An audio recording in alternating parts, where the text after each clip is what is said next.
Hello and welcome to the Joy Stevens channel. I would like to introduce myself. I am not going by my name, but I am going to it with a name that's very closely associated with me so that nobody thinks that I'm trying to conceal my identity to the people who really count. Now, I just woke up and I'm going to, clarify that I apologize for not looking my best, but here we are to make an arrest. So listen, here, my father, who did not drink beer, he was not an alcoholic.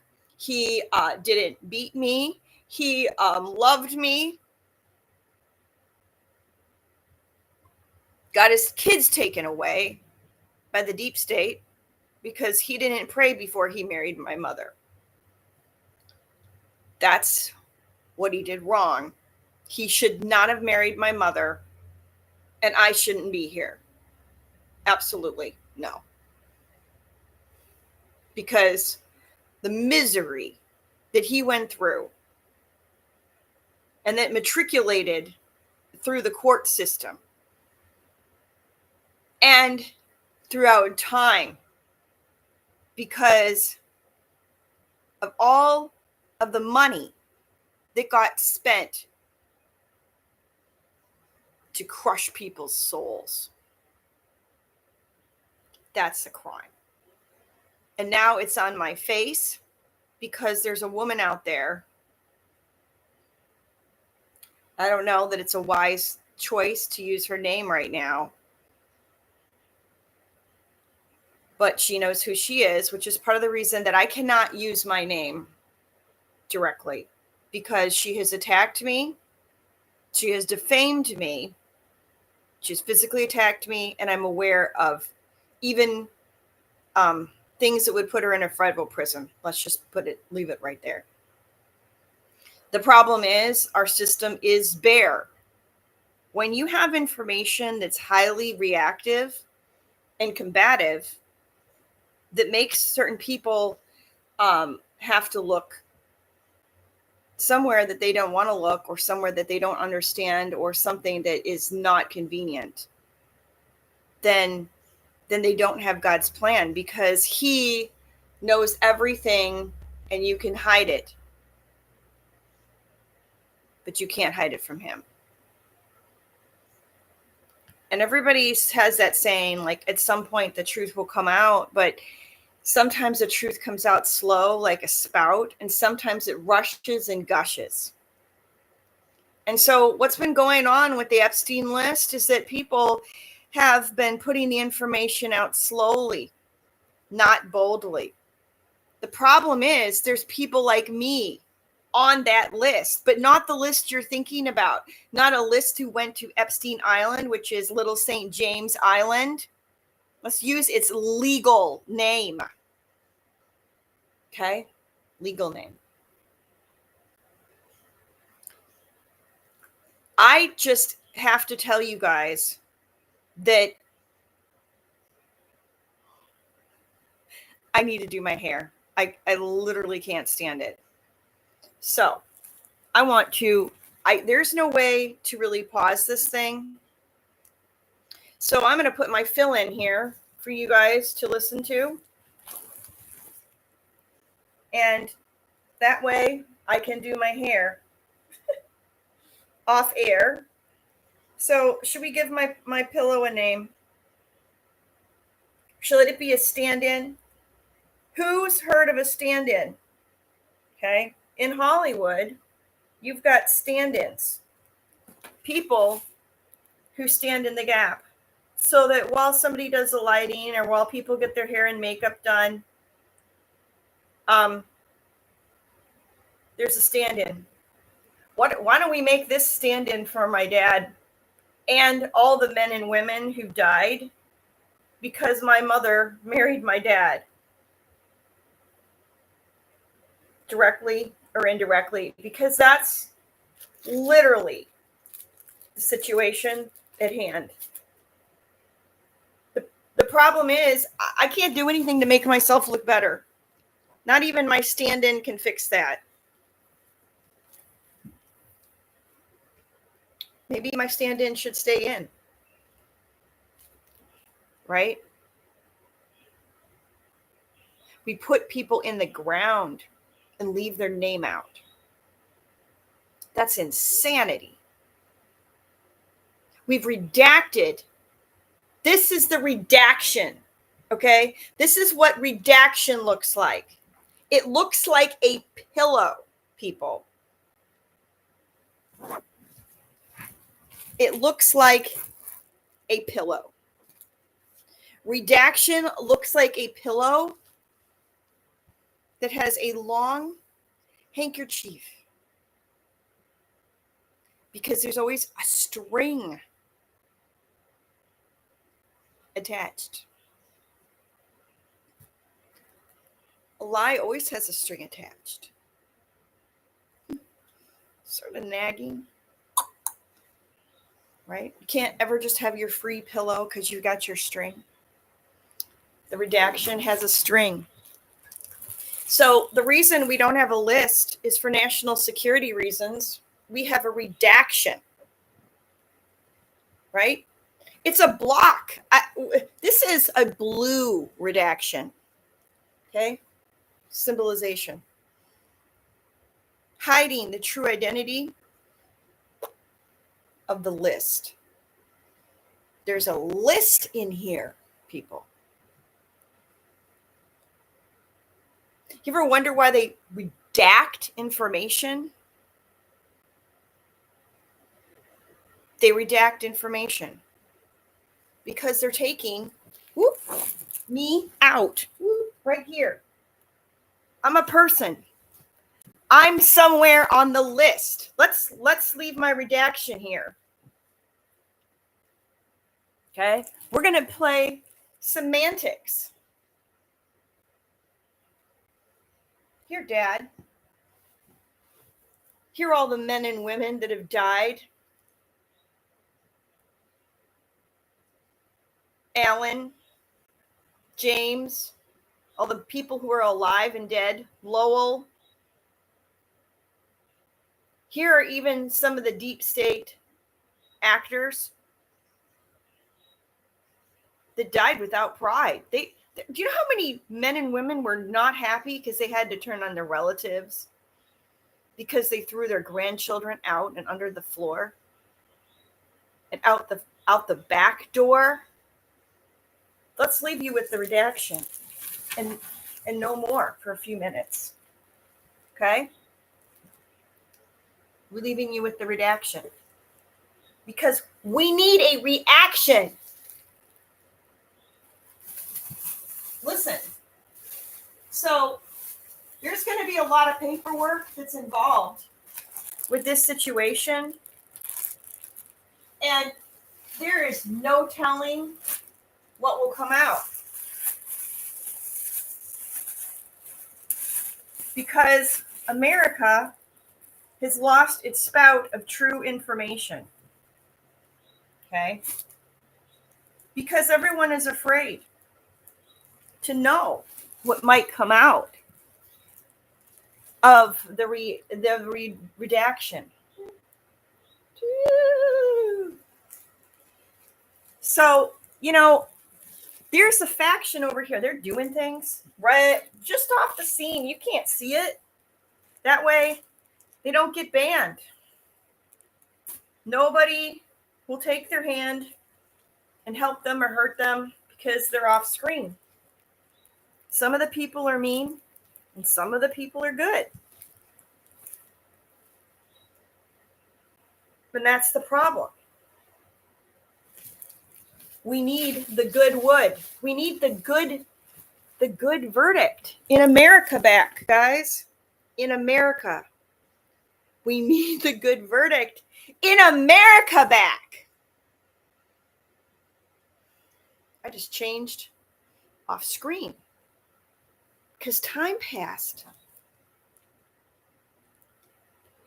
The face of America has changed. Trump's back. And I am asking for a personal invitation to the White House to discuss my situation in a way that is has the gravity that you would handle a family member, because that is the situation at hand. And I understand it's going to take a little bit of effort to get this out. And I apologize that my hair's puffy and I just woke up and I don't live up to the standards of Melania. But we've got to keep it real, right? Because that's the seal, is the authenticness of my heart. I really do wish my camera worked better and that you could see clearer into who I am and how much I've aged in 2 years due to the other past administration and what happened. Because you see, guys, when Trump left office and they had done the Epstein and they took, and some of the information had come in, and the arrest had already happened or taken in of Jesween Maxwell, and the cogs had started to roll. Then all of those papers got moved over as well to the other administration. Okay? So now they say they don't have a list. Well, that just brought back to my mind something that back in time. Some of us that are a little older, we can recall that they took out the W when Bush W got in. Now, we're not discussing the sin that has happened at every single administration that has been under the regime that was not following the true constitution of the Lord, the Almighty, the one who held people's hands in the fires that burned on this land after they got here, and all the rest. This land has seen a lot of distress. And we are blessed to have a home to live in. Some of us have homes, physical homes. Some of us have spiritual homes. But if you're on this land and you're an American citizen, you are not homeless, because this is the land. But is it the land of the free? Is it the land for you and me? Maybe. That verdict is still out. Because somebody has taken out the list. And not only have they taken out the list, when they do that, they take out part of the American story. Just in case we're wearing the glory, but not the glory of God. Just a marker that man put out with our flag on it. This represents the Marines. This represents the Air Force. This now even represents the Space Force. This flag represents agencies you've never heard of, like NASIX, the executive services. The average American doesn't know who the executive services are, or the historical records of the people who hold some of the highest positions in the land, like executive services. I only, off the top of my head, know the name of one female.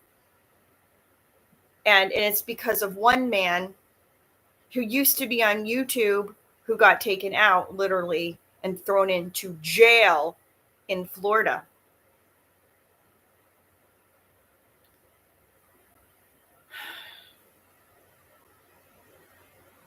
And is that my place and my story to tell? Well, it was public information here on YouTube. So the reason that you do things publicly on YouTube is now it's public. There are lists of people. Let's talk about so many lists. There are lists of people who have 50-year NDAs, or maybe they don't have a time limit. I don't know. And they can't talk unless the information's already out without breaking their NDA. So some information I think they might not be able to talk about ever. And some of it they can talk about if it comes out in a public forum. The thing is, the rules have changed and the formats have changed since when they made people sign these things 50 years ago. Nobody dreamed that I'd have a platform under somebody else's name. Right? That's insane. Where I could come on here and talk to you and explain to you what's gone on. Let's leave you with the redaction here, okay? You can't see the reaction here. That doesn't mean there's not a reaction, dear.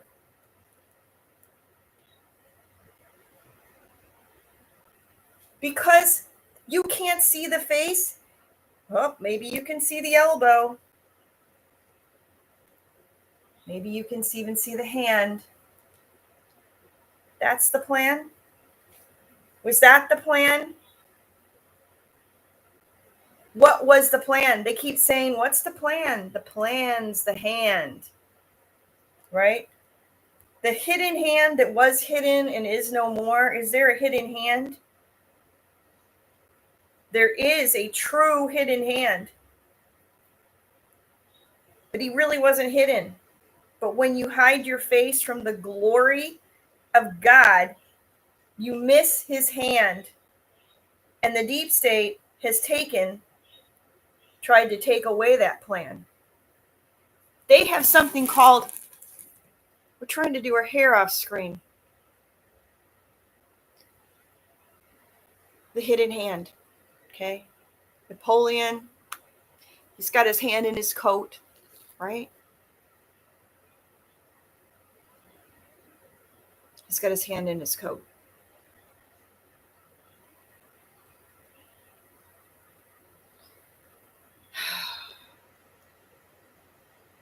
Because he is hidden. He is hidden. He is hidden.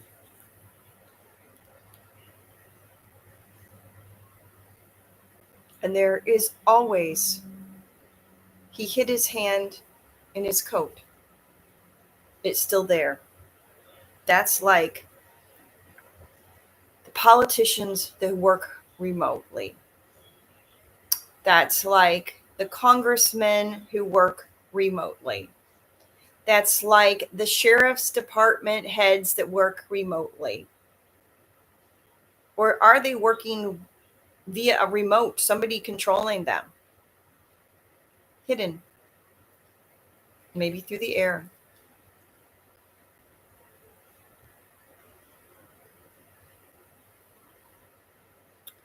So sometimes when you wake up, you are faced with a decision of what to do today. And that's why the Most High has asked us to pray, start our morning with prayer, and to give the first fruits there. And I repent for every time I've been interrupted from giving my first fruits there.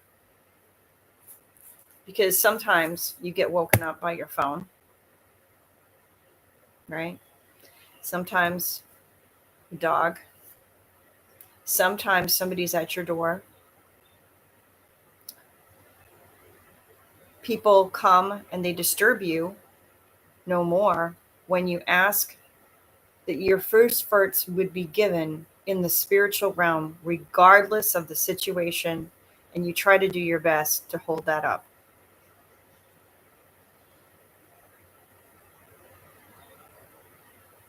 If my dad was here,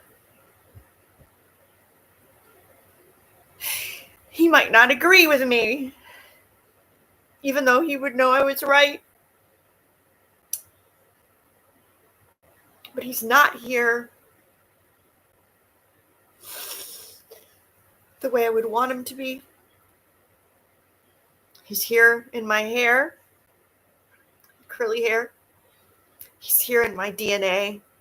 He's here in the way my eyebrows are set. He did the most incredible job of teaching me how to think despite their greatest efforts. I can guarantee you that my name is on a list associated with Epstein, because I was a child.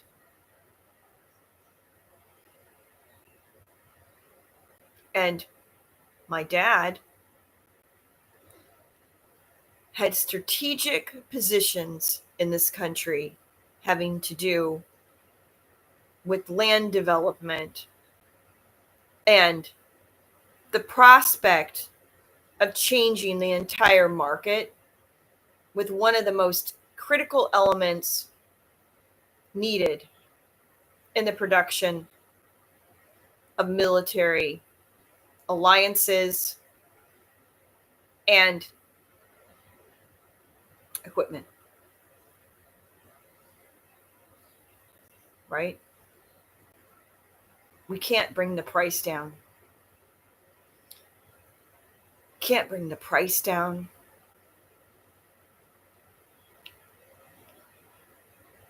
Also, my family is extremely strategic for numerous ways. My family, in my family line, started about 5 factories in America. My great-grandfather came over here from Switzerland, and he was an orphan. And he was on the trains, and he had his last money stolen, and he went to work for the railroad. And he helped, and he was so, I can only imagine, because I have his DNA and I understand what it takes and the drive and the stamina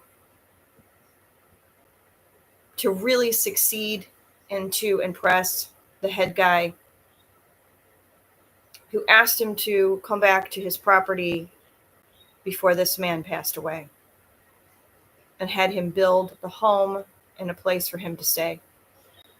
And at that point in his life, my great-grandfather, he found a wife.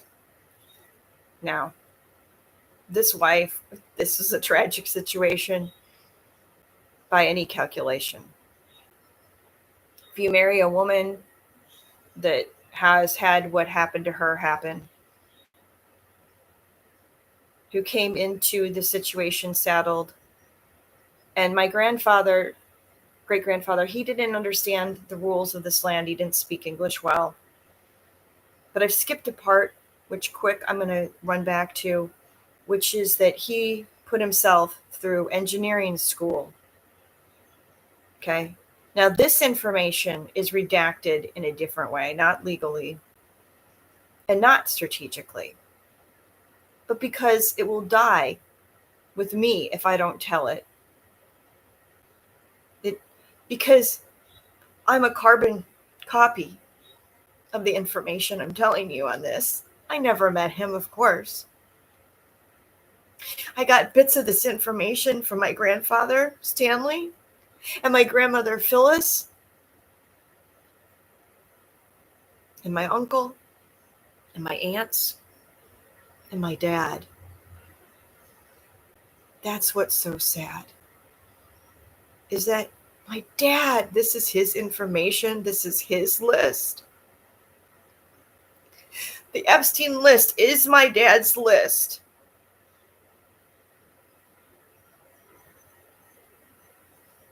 Because it's complicated. It's so complicated. It's so big. Everybody thinks of the list as the offenders, not the offended, not the defenders.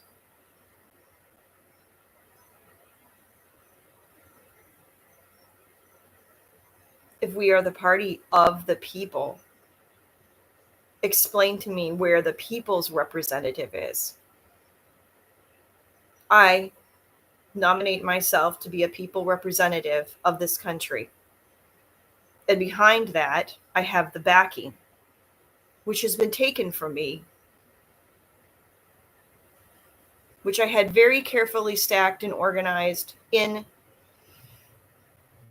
garbage bags, which drove the deep state nuts. Part of the reason I had to do it in garbage bags is that's how much I had. Okay. Garbage bags full of one of the hottest commodities that I bought legally on the books. And somebody from the other administration, maybe they just knew because they had the list. It's all my personal information. Maybe it's one of the agencies. I'm remiss.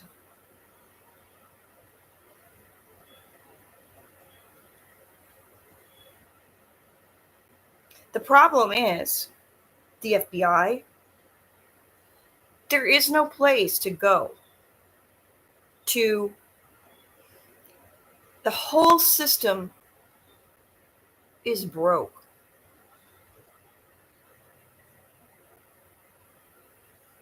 Is broke. Truly broke. Because that's the arm, the investigative arm.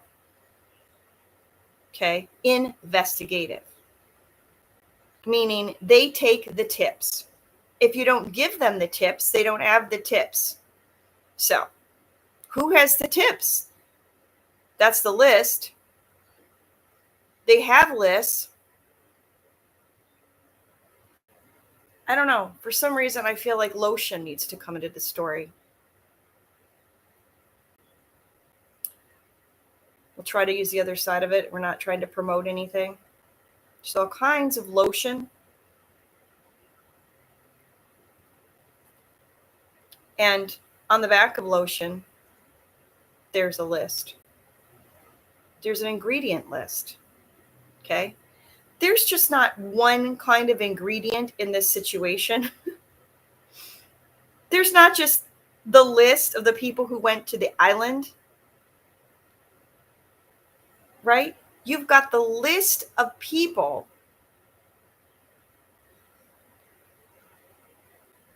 who in one way or another they tried to take out or they did take out and they redacted in real life, not just even on paper.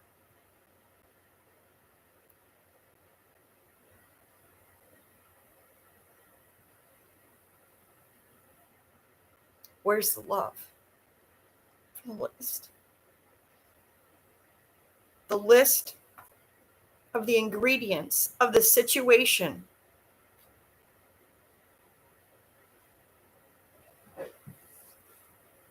Now, I don't know why this list happens to be on a lotion bottle.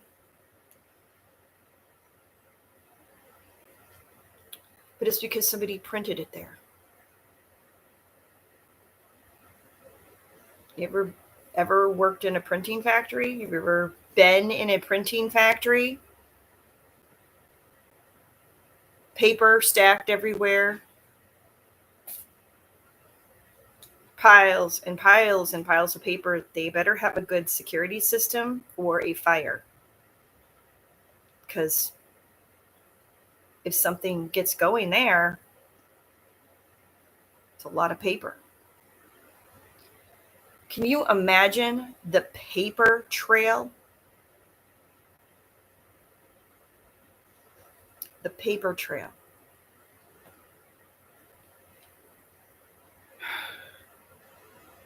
What if we all got a carbon copy of the list, where some things are going to be remiss? They're not going to be there. It's not going to come through. A lot of time has gone past. A lot of names are not there. Let's talk about the ingredients list. Okay. So if this is the lotion, this doesn't have a warning on it particularly, although there's an implied understanding that it's not great to eat this. it probably wouldn't kill me, or there would be a warning. Okay? I'm not going to put this in my mouth, but like if we put this on our face, it's really close to our mouth, isn't it? It's so close to our mouth. Oh, we might even get it on our lips. So we can't really put anything super dangerous in this lotion, can we? Yeah, I said we weren't going to promote. But you know what? Let's promote. All products are not the same. All names are not the same. Okay. There's a lot of bad lotions out there that use wax and certain chemicals that are really not good. And I have it on pretty high authority from one of the top dermatologists in this country that this happens to be one of the better name brands. The best name brand that you could probably walk into and get out of the store.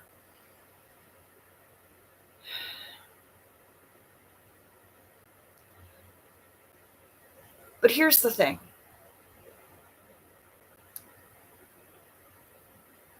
Even a good thing, if you just keep eating it, it's not going to be good for you.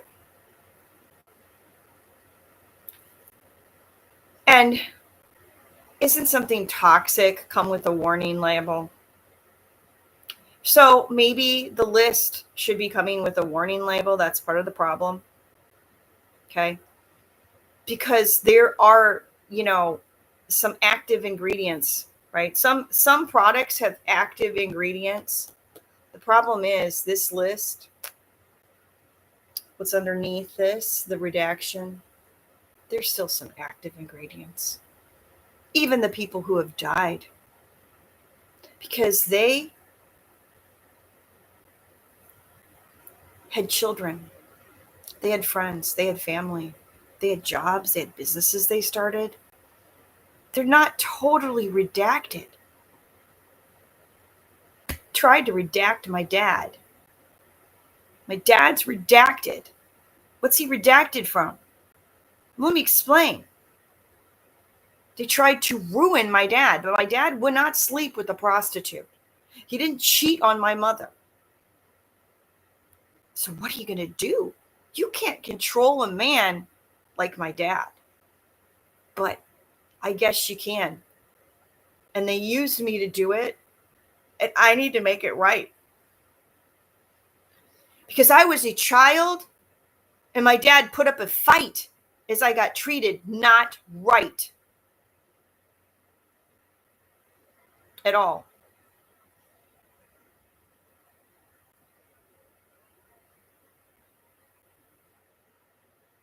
Now, there is numerous people responsible for that.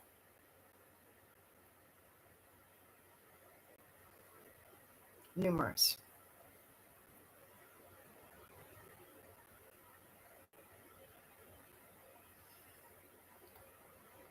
Because I know for a fact that people used to,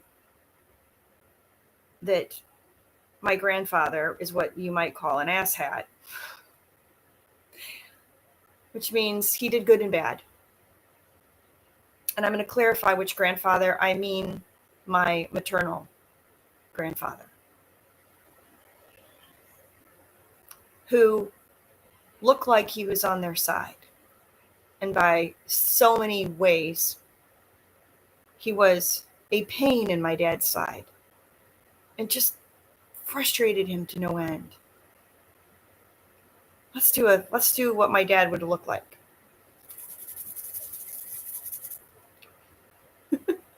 And we're going to mess up my hair for that. He would pace and rub the back of his head as he tried to think, as he just couldn't understand what was going on. He'd love that man. How could he turn on him? How could this happen?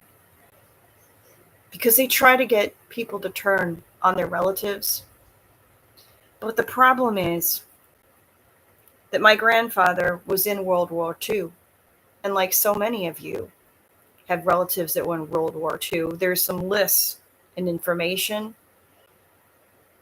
I don't know if it's on Google. If I put it in Google and play it right now, or chat, or all these different apps, right? They're popping up with all kinds of interesting things and everybody's playing with it. And then if it says it, then that's supposed to be it. Because if it's not on the internet, then it didn't happen. Guess what? I was trying to even find information out from Rumble. It's not on a lot of these because apparently Rumble hasn't given their information over.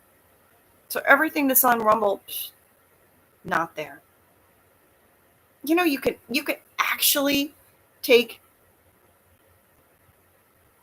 this video, put it into some of these apps and ask them what my video says. Now, you're going to get a version of that. But it's going to redact a lot of the key information. They're going to take out all the information, right? All the information that somebody already pre-programmed with them to take out. They're also, just by the nature of the beast, going to have to summarize it, right? And it's not necessarily nefarious. That's just the situation. That's like me, the carbon copy of my dad. Sadly, a lot of information went when he died. He didn't even die in this country. But that's a whole nother story, right? My dad, he loved me. And that was what they used to take him down. They manipulated, they did things to me. They just even kept us kids from him. He got to see us, but it was on the court's basis, right? You have visitation weekends and Wednesdays and an exact time, and my mom stuck to it. You know why? Because my mother, she's not a bad person, but she followed instructions. And her instructions were redacted. Oops. She didn't understand really what she was doing. Because if somebody tells you this is what you're doing, because yada yada, and you say it enough times, and you get the lawyer to say it, and you get your sister, her sister, to say it, and you put a trail of miscalculation information, you end up with a bad situation. Okay. Shall we talk about, I'm not going to throw my mom under the bus, because she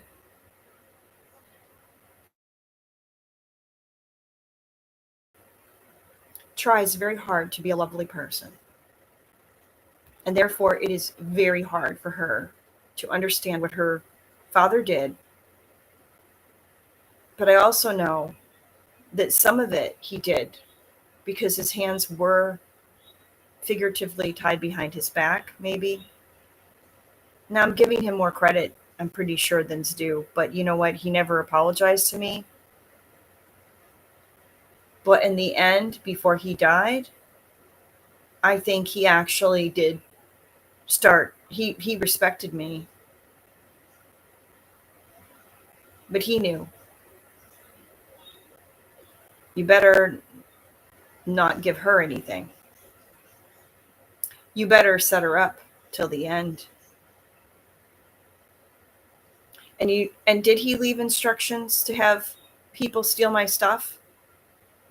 Or was it something else? Or was it because my grandfather hired people to follow me around? My grandfather stole my stuff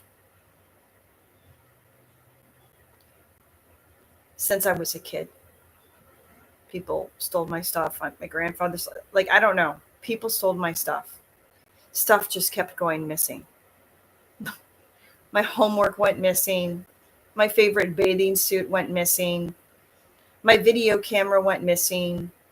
My houses that I lived with people got broken into. One of them has a report. Some other things have happened. Houses I've been associated with, they've gotten broken into. I caught one in the action. They took down the video camera inside the feed, and I had happened to remotely check it and reposted it, put it back up, and I, in time to hear two men talking.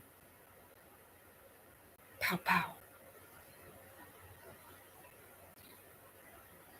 I repeated what I heard to the best of my ability at the time, which I'm not going to do now because I can't do it justice, and because you don't need every single seed in the mustard to know that the mustard is real and that it's ground up in there. But it's on a 911 recording that's newer, unlike a lot of the things that have happened, except for when the police come out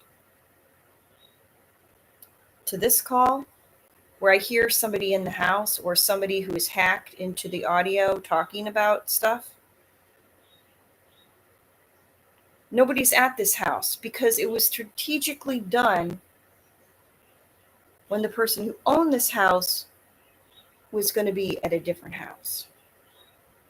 It was a set up meeting where they knew this person was going to be somewhere, and I was the back door that they weren't counting on because I happened to check the security cameras. And I happened to put it back up and found it, the crime going down. The problem is that if there's not something stolen that somebody can visibly see, then they say the crime doesn't happen. Did anybody write it down as a breaking and entering on the report, on that and that police department's report? And if it wasn't, who would I hold them accountable for?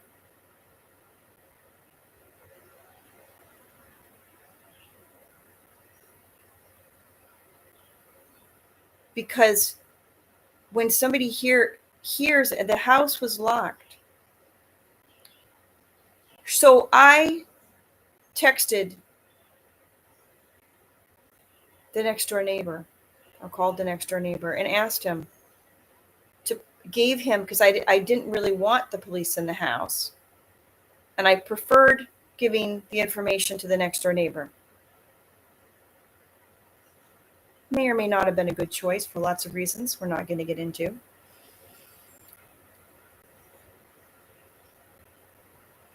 But the outcome for this day would have probably been the same, but we don't know because I didn't give the information to the police. I gave it to the neighbor. I said to the neighbor, here is the code for the garage. Please go in and find the hide key, which there is no more any, by the way, in case anybody's wondering. So that had been left for a maintenance or whatever. So he gets to the door and he tries to put the code in on the side. You know what I'm talking about. And it doesn't work. There's no power there. No power. So he says, I can't get in, there's no power. And the only other option we're basically left with is having somebody break a window to get in. Because the person's house it belongs to, they have a very important meeting that was set up by a potentially sketchy situation, right? This is how this works. I got in the way. And that's the problem. I have consistently gotten in the way. And this is just one story that some of it is actually on the record.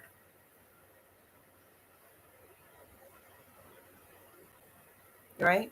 Because most of this information, the things that have happened to me, nobody even knows about, or it's redacted. What they did to me, what they didn't do. Okay? Redacted. What happened to my dad? Redacted. His name is redacted from the list. Because if you even have the list of the victims and the people that they messed with, you will have a list that points to somewhere. Could point to another large corporation that shares the same town as the 4 or 5 factories. Could. A list that points to a church that laundered money. It could. The list could point to all kinds of things, like not just things like human trafficking, not just human trafficking. We care about the children, but the human trafficking is not just children. It's men. Who do they use in war, people? Who has died in war more than anybody else? Is it women and children? It's men. Why do we forget about men? It's redacted and out of our conversation. Not out of statistics. How many men died in World War II versus women? How many men died in Vietnam versus women?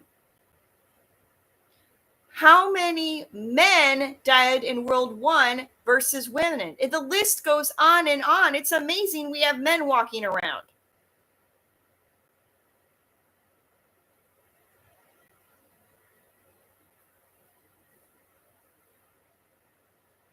Period. That's the thing to do. Promote the females in this country, but only promote them so far. Like you worship a star, right? Because there are glass ceilings, but it's not necessarily based on if you're a male or a female particularly. But in these organizations, there are female clubs and there are male clubs, and you promote from within. And if you're not from within because you're not in that club, because you're not a male or a female, or you don't come from a certain kind of family, or you don't have a certain kind of wallet, or you haven't done certain kind of rituals using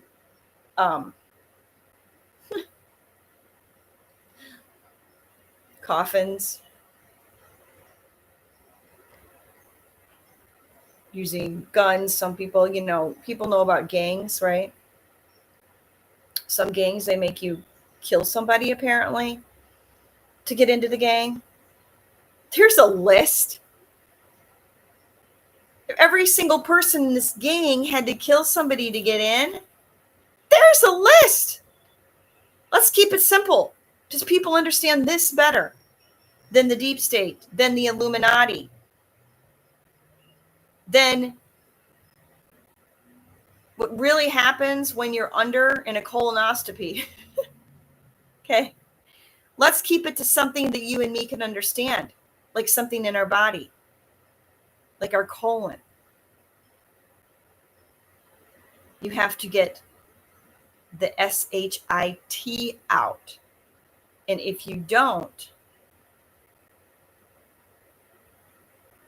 you end up dying. But sometimes you can't get your colon cleaned out when your body has lost the right pH. when you don't have your immune system in check, because you know what could actually end up killing somebody, even if it's not a gun shot. Let's remember, we had this is the redaction, but there's still this string attached. Is that the underwear? The private information? What's in the underwear? That's what the Epstein organization was about. The underwear. What is under there? Is somebody wearing underwear? Did somebody sleep with a whore? Or did they just have a drink with a whore? Unbeware, sitting at a bar and got the information. Did somebody drink with a whore who drugged them there with some kind of cocktail to help them tell the truth or not remember what they do, and then have their figure all over a screen and they don't have their underwear? Where did their underwear go? Who took their underwear? Some people didn't give their underwear up. Some people took their underwear off themselves. Some people had it stolen. And some people were put in such a bad situation that they can't wear underwear. So, like, let's say you're in a hospital and you have a catheter. It's because, let's say, your prostate's swollen.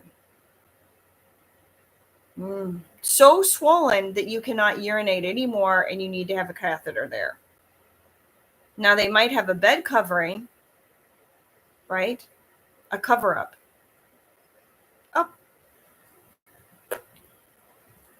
Cover-ups can be sheets and pillows, right? In the hospital, right? But it doesn't fix what's underneath the sheet, the catheter. Oh, that pesky string tying you to a machine to hold your pee. Because now you can't do it for yourself because somebody got you to eat things, to do things, to get an infection, to tax your body, to pollute your system, to do whatever caused you, one bite at a time, one choice, one environmental issue after another that helped to aid in your decisions of what to eat and not to eat, not knowing what's all in your food. There's so many reasons that you end up with prostate issues in this country, but it's prolific. Most men over a certain age, high percentage of men have prostate cancer in this country. Now, can the deep state give somebody prostate cancer by causing an infection or slipping something in?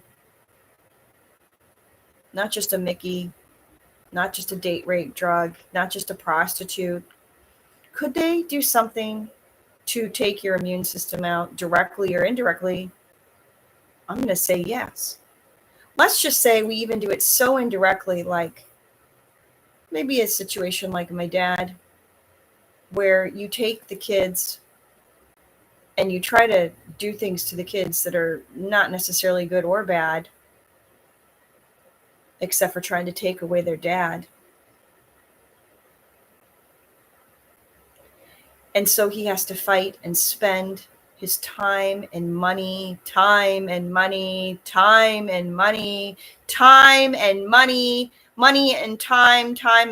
and family resources. And then you run out and you run out and you run out and you run out. And everything you do, they come to take you.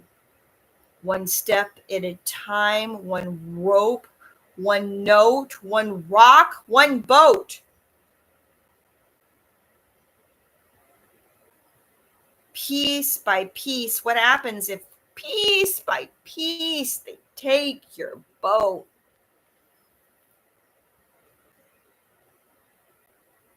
How long until you end up in a moat? In a pie, moats. You know what a moat is? So just the castles, right? And then they build walls or a city. And then they put a moat, pile of water. And then it depends on what era you're talking about, but the kings used to, sometimes even, have their toilet that hung out high over the moat. So that when they went, to the bathroom, it directly landed in the moat. So you can put a certain amount of shit, right? A certain amount of shit in a moat. And it's could be good fertilizer, and you've got all kinds of little microorganisms that can live off of it. But at a certain point, if you put too much bacteria in there, that water can't handle it. And moats don't have usually good inlets or outlets. They don't have proper motion. So it's a cesspool for bacteria and infection. So even though they put the moat up around the castle to protect themselves, if you get too much shit in the moat, then they just surrounded their village, their castle, their home with shit, with bacteria, with something where, just stagnant water where more mosquitoes, more flies, more pests creates the pests. So sometimes protection creates pests, right? Sometimes the protection's not the best. But sometimes the protection is the best option. So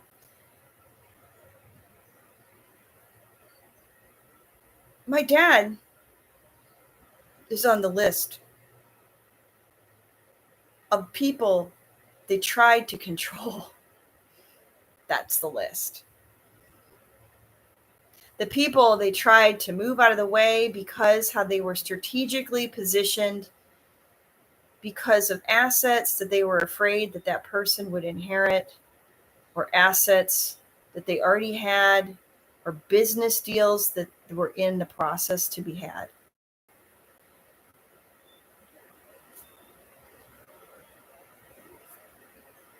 I'm not going to disclose all the things that my dad was involved with, because that's not the issue. And because that's part of the reason that this information is redacted. Because when the information comes out, if it did fully, there's a lot of people that would be in danger. Because I'm not alone. And there are people and families that have way more.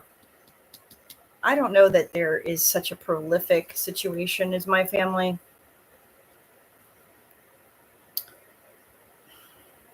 "42 court cases at least between my parents after the divorce. The divorce was the horse, but what was the cart that it pulled?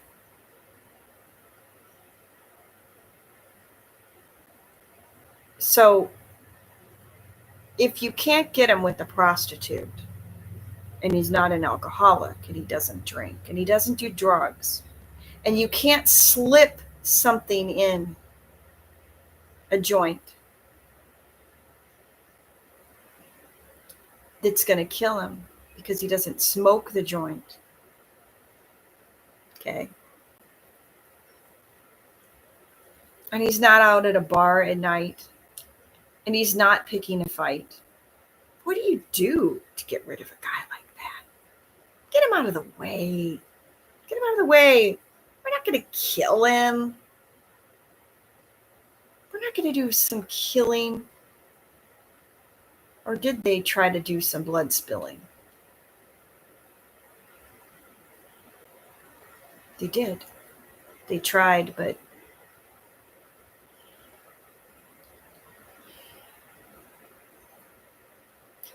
I was given some key information by somebody who is now dead. And I'm going to redact my information too. Somebody was sent to kill my dad, and they shook his hand and they looked in his eye. And my dad treated them like a man, and only the way that my dad could do it. Because my dad just really enjoyed people. And he had a glow, and he had a way of just being a genuine, decent human being. And when he shook this man's hand, he didn't know he was sent to kill him. And the guy was just checking out his mark, right? That's what you do.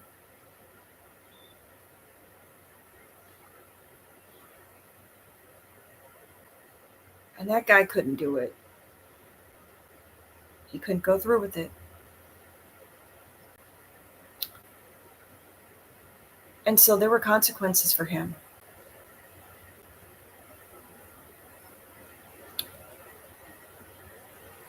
There were consequences. They changed his department. And there were consequences. Now, did they cut that person's penis off?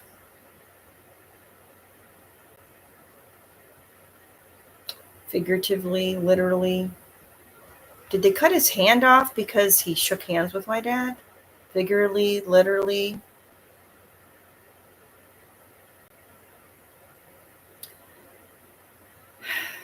Did my dad literally or figuratively shake hands with the man who tried to kill him, or the several men or organizations or situations that are complicated?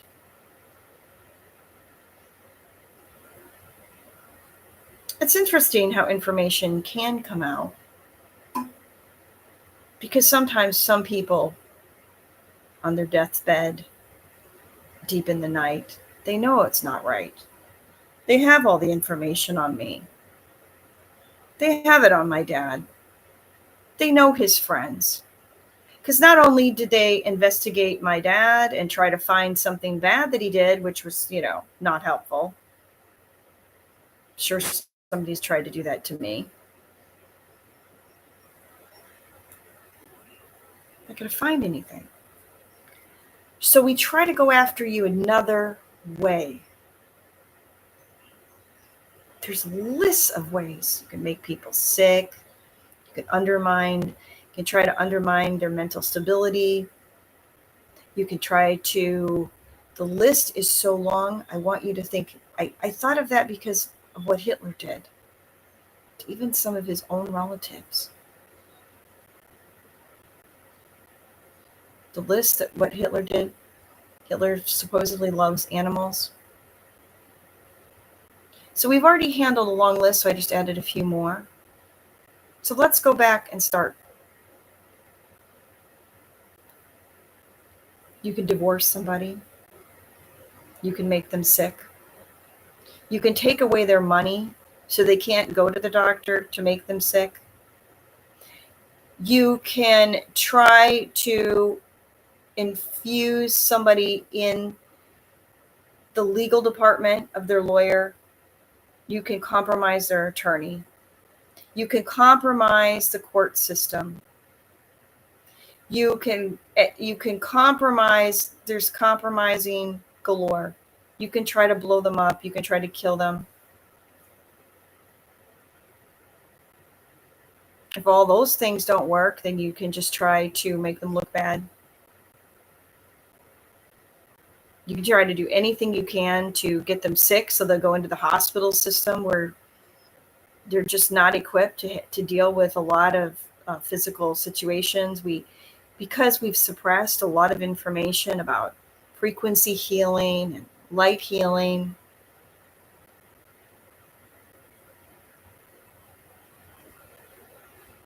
We've suppressed information on how to remotely cure illnesses, help your body take out the ingredients and products that we've been using topically, orally, ingesting through the air, the water.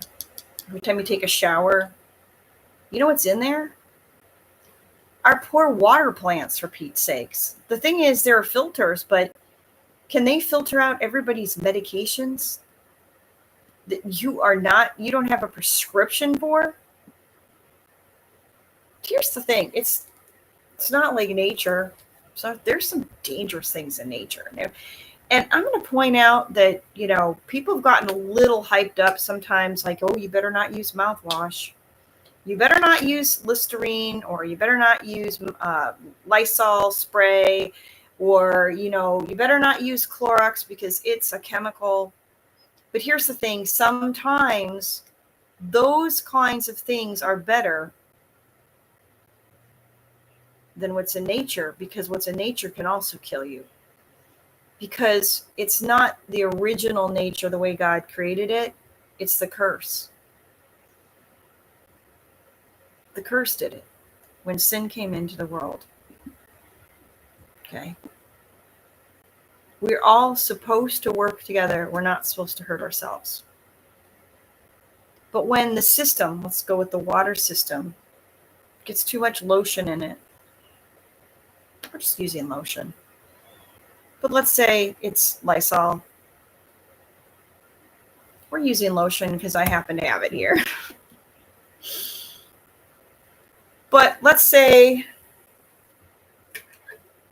our water system gets too much of this acrylic pen in it. Right? I haven't used this one yet. I really don't like the color yellow. But we have an acrylic pen. There we go. Now we got the yellow on it. Now, what am I going to do? I need to wash off this pen. Okay. Let's say I draw on my tapestry with my pen, and then I throw my tapestry in the wash. Parts of this acrylic pen just got in the water. Okay.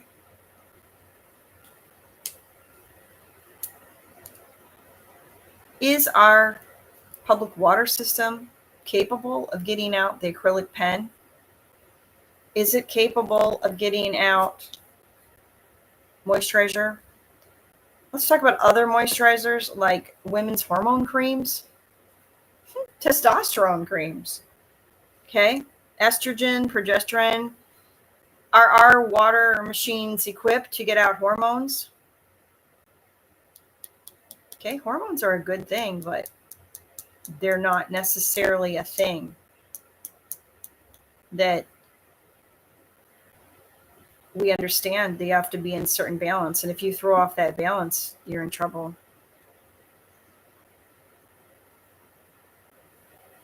So those things can cause like little contracts in your system. Now you've got, let's go with acrylic pen in your system. Okay. Or fluoride. Right? Fluoride, good and bad. Where's it on the periodic table? What is above and below the periodic table of fluoride? Would you want to eat those elements? They're putting that in there instead of a different element, which could also fill in the gaps in your teeth. Okay. But then what if somebody is able to remove the toxic fluoride out of your teeth, but you don't have enough good minerals to fill it back in? Now your teeth fall apart instantaneously. So when you're trying to heal from fluoride and detoxify your system, maybe you don't want to seep it out of your teeth all at once. You just want to get it out of your pineal gland and out of your cells and a lot of other places. But maybe it would have been better if it hadn't been put there in the first place. But now it's here. It's like the list. And you can try to redact me, and you can try to redact my dad, but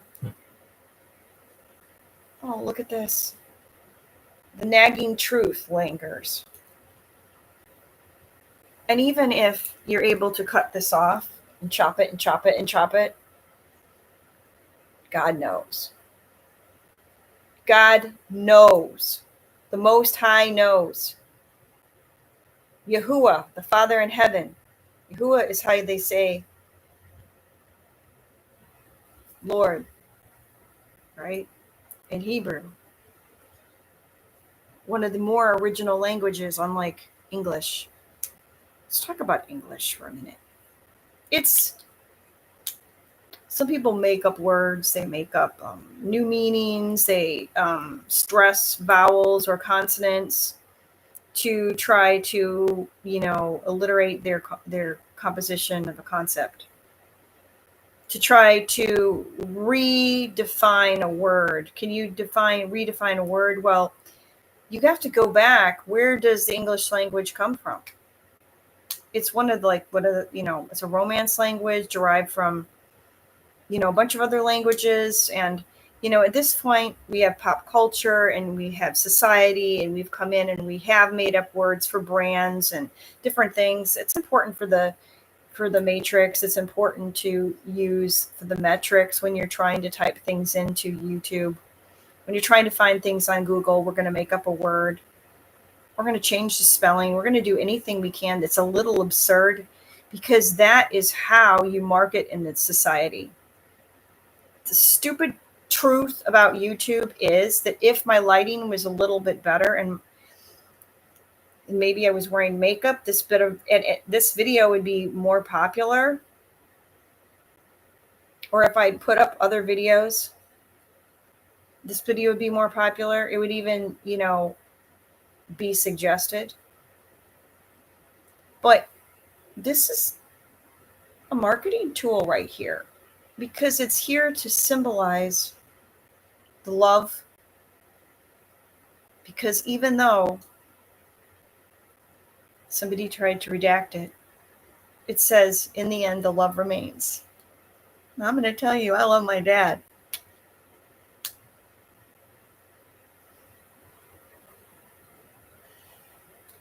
And I not only love my dad, but I love all the men who are sad, and women and children. And I say men first because that list is way longer.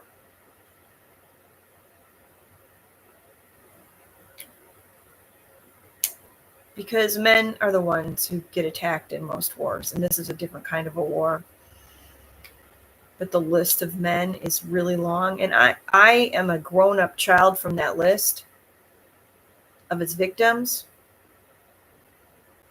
But I mean, the thing is, I wouldn't necessarily, am I going to call myself a victim? That is not a label that I walk around with.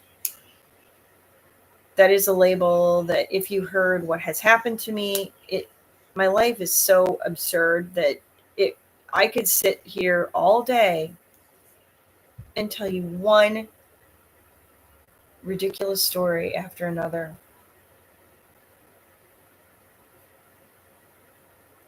One totally ridiculous story after another.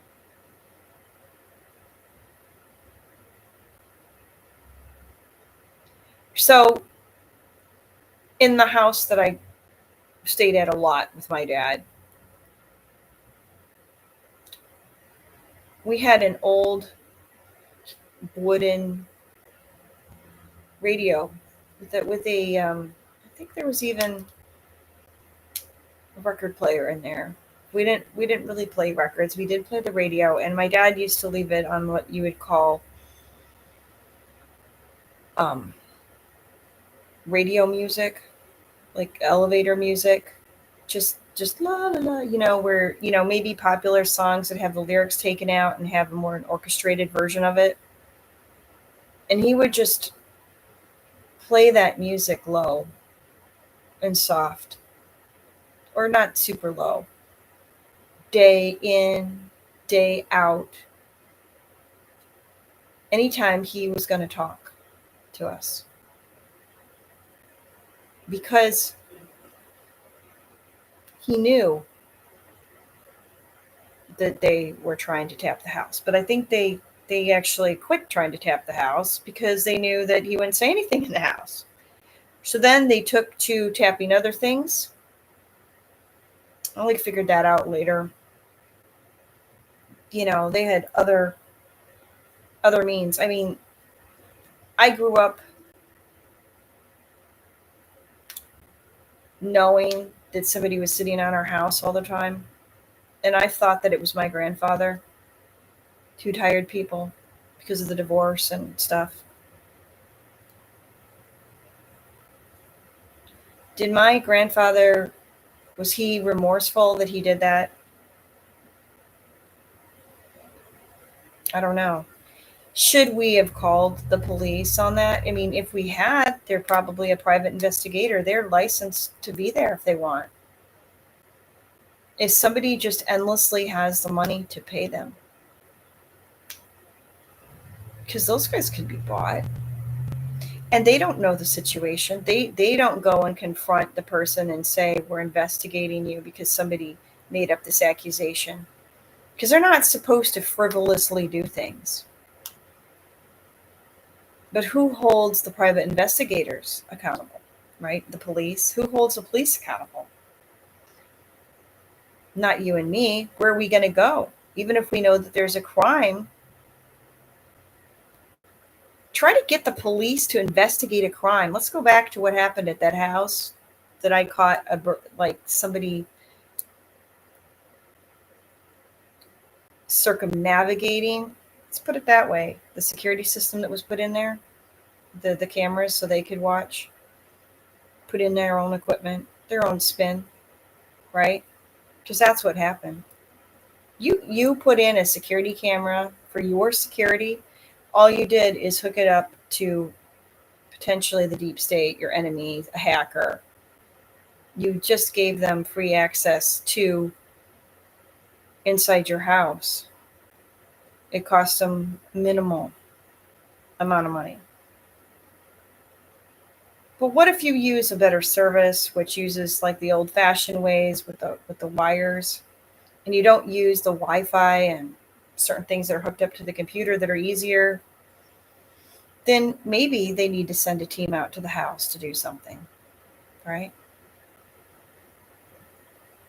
What if your next door neighbor and your neighborhood and the street lights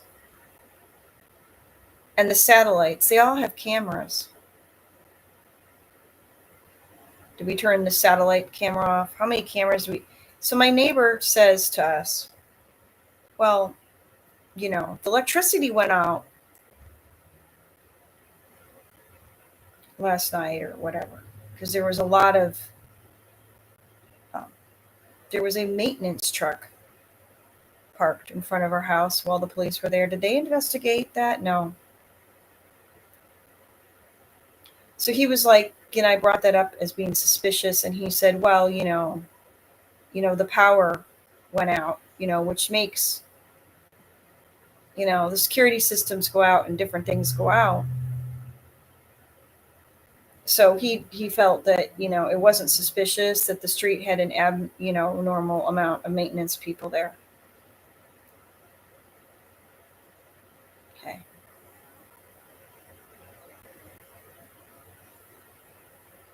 How deep was the operation? Why did somebody care? Did the maintenance truck parked directly in front of our house have anything to do with our house? Do we know why they were there? Did they have a call across the street? Did they?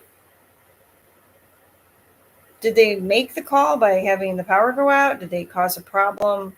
Was it a fake truck? Was it somebody just pretending and they know that that person is out of work or out of town or somewhere else? Did they have somebody that actually pretended to go to the house? Did somebody actually go in the house and leave a truck doing the surveillance like you see on TV?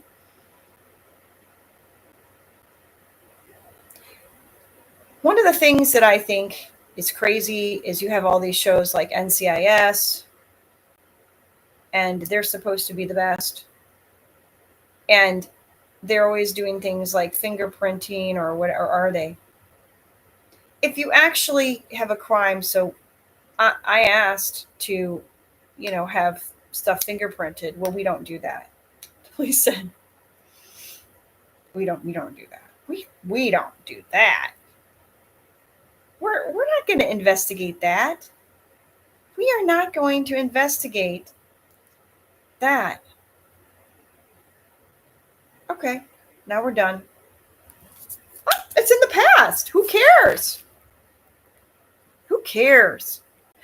Who cares when things go missing out of a desk, or missing out of a locked safe, or missing out of a locked bag in a house? Are we talking about the same house now? Are we now talking about a different house? Are we talking about lots of houses? Because they have a certain playbook.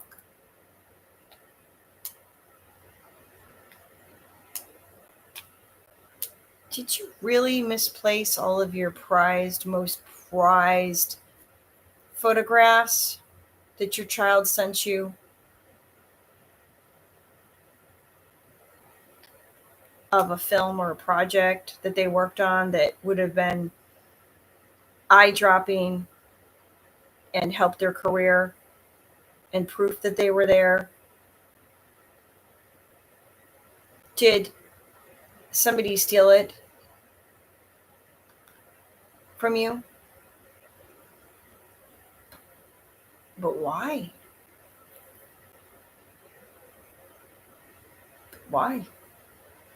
That's why I always thought my grandfather did it. Everything went missing.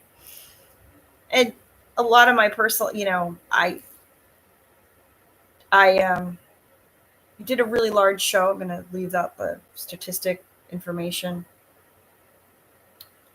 A live show, and there was a video of it back, the tapes, the videotapes, the olden days. And I know exactly where it was. It went missing. It's the only proof that I have of what I did.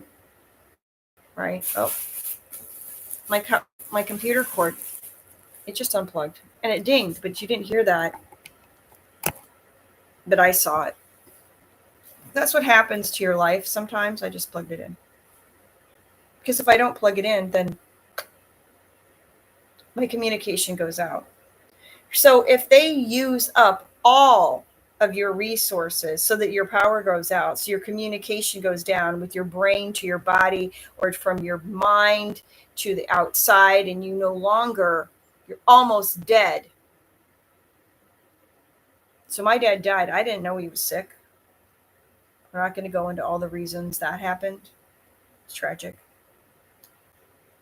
Somebody lied to me. That's the short version. Other people were deceptive and placed deep into that situation to try to steal it, even at the end. But in the very end,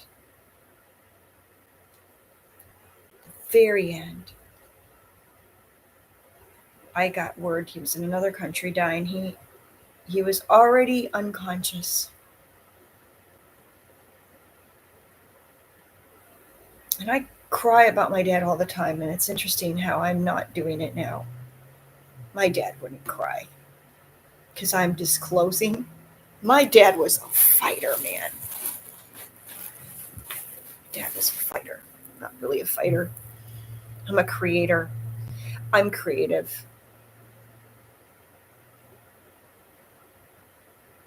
My dad was creative too. Similar but different from me.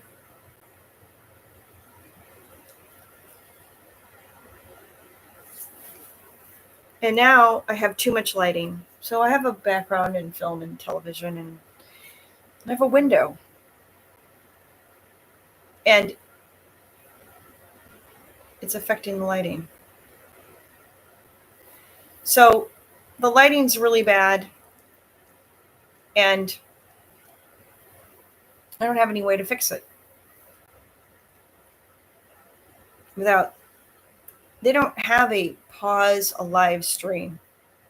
There's no pause button on life.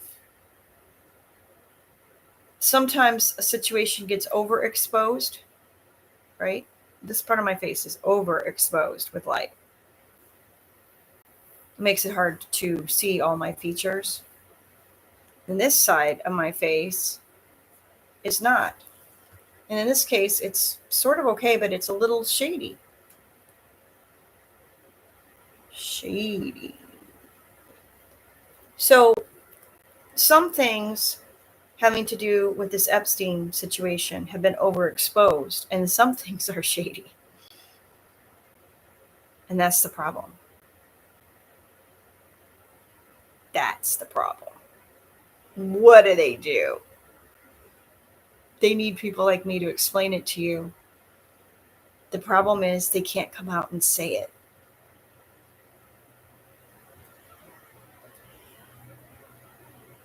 Or other people don't want you to.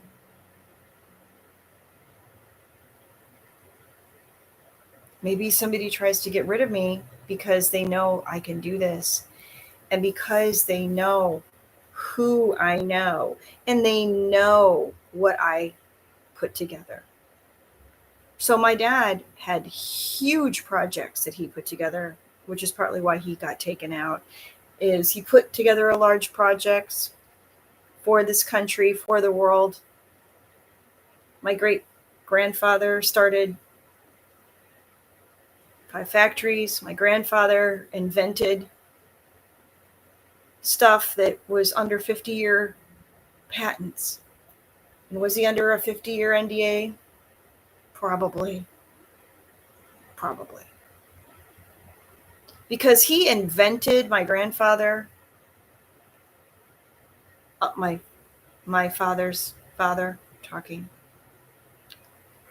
He invented things that were, I didn't even know what they were. I remember hearing, oh, the inventions have now come off being hidden. And, it was for certain kinds of navigation equipment that were strategic in World War II. Okay. Found out that afterwards, because now that information is probably, it's old now. It's old now. But it doesn't mean it wasn't pertinent then. And it doesn't mean that it didn't change the course of history, or change the course of an airplane, or change the course that saved somebody from crashing, or whatever his equipment did. My grandfather was a master at understanding die castings. So anyone who doesn't know about a die casting or manufacturing, it's important when you're doing a die casting, you make a mold, okay? And that mold needs to be used an untold amount of times, okay? And there is an intake valve, and they squirt. So there's different, you could do plastic, you could do aluminum, you could do all different kinds of different substances, right? With different levels of components, okay? So let's say that we are doing a metal, and you make a mold and it doesn't go right. And it doesn't pass the air test and the water test and the eye test, and it's not going to go well. Now that mold needs to be reprocessed and put back into a melting bin. That's a waste of that person's time on the line. That's a waste of the resources, right? The electricity, the machinery. You just wore down that mold a little bit more. You wore down that equipment a little bit more. You had to pay for the lights, right? There's so many problems when you don't make a good mold. Now, what if you make a mold that's pretty much good enough and it passes all the tests, and it goes out and it gets put into your car and it causes something to not work right down the way? Okay. The value of that peace partially comes from the value of the person who put together the mold, who put together the gold sauce and the environment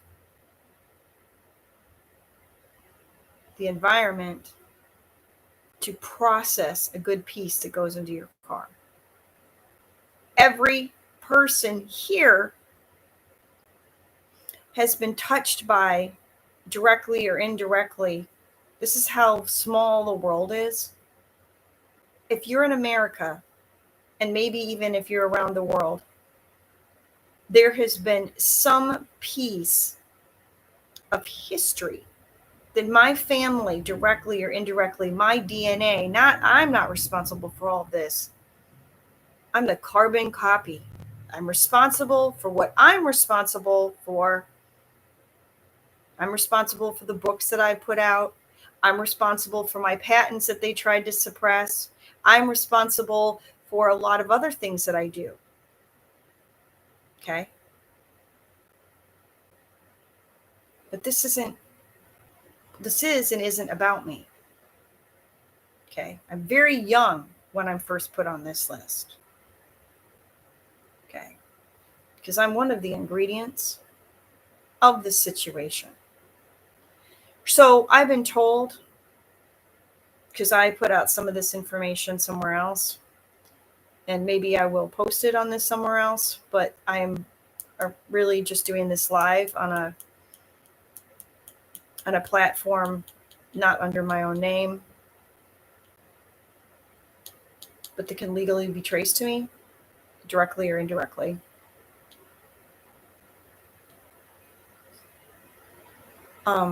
But I'm doing it live so that it gets out.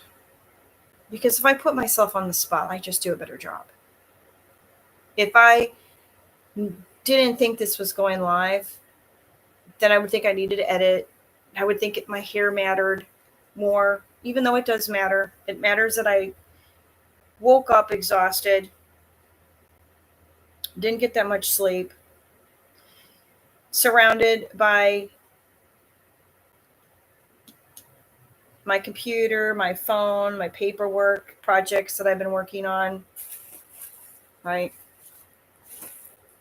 So I sometimes I don't do things on paper, but sometimes it's important to just, well, you can't really see what I was working on, I guess. But this is what I was working on paper, but not last night, a little bit earlier. Sometimes it's good to just take things back the old-fashioned way, right? Sometimes it's good to get out your old-fashioned pen, and sometimes it's fun to get the acrylic one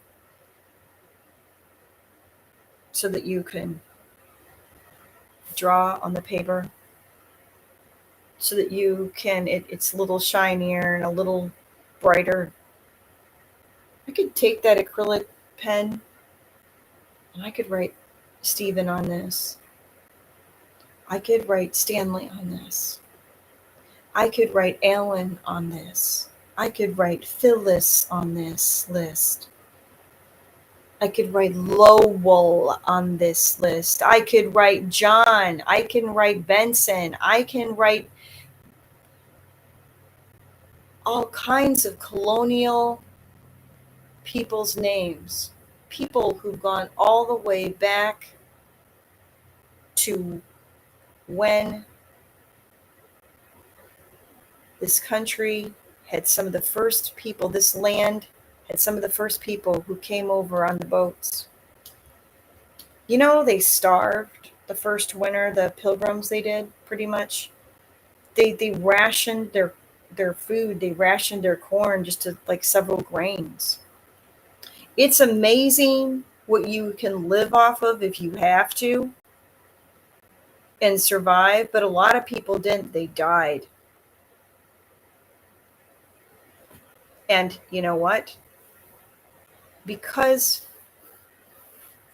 maybe they didn't get here in time to get their houses and have enough that they needed, or have the right seeds to grow, or the ground is hard and there's trees and there's rocks and they don't know what they're doing, and then or maybe they didn't work together, because maybe, you know, when they didn't when they didn't own everything and they're just working together, everybody just thinks it's somebody else's job. It's somebody else's job. It's somebody else's job to do that, right? So somebody else's job to take out the trash. It's somebody else's job to do the revealing. It's somebody else's job. We're just going to complain because we didn't get the list. What list? There is an ingredients. Let's get the ingredient list. Can we get the ingredient list right before we even think about the list? What did we miss on the list? Okay. Let's all just take a moment to just pray. I'm going to do it quietly, and then we can maybe do it collaboratively. I really need to drink some water. I really did just get up,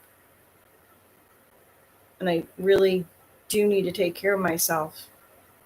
Or I could simply step away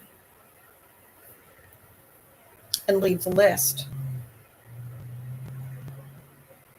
here. Can you hear the love? Because it remains. The people died that you don't know. They're inside this list that are redacted. It's crazy. There's a man who died somewhere to save another man so that he could raise his children. How many times did that happen internally? How many times did somebody in the CIA actually die because they knew their orders were bad? There's a hero. Where's that list? Sometimes all we do is point and say how bad certain things are, or the fact that if you go to the FBI, there's a tip list, but you can't really make a report. I went to the FBI during the other administration, and I'm going to try to figure out how to get the word through, because I believe that Trump and his administration will do right by me. Because what was in my garbage bags, it was so heavy that that was the best way to keep it protected and saved and hidden. And the only reason somebody knew it was there is I bought it legally, and I was on a list, a different kind of a list for purchasing that much that could make that big of a difference in the world. And the worst part for them was I had what I needed to back it up. I had the projects. I had the patents. I had the movie. I had the television show. I have the inventors. And now other inventors with key inventions that can help transform our health and the health industry of our body energetically, fix our water. Just think of all the things would happen if we just fixed our water, right? We need a way to actually fix our water, the hidden things in our water. What if you could go to the hospital and, staph infections are rampant there, right? When was the last time somebody cleaned the remote?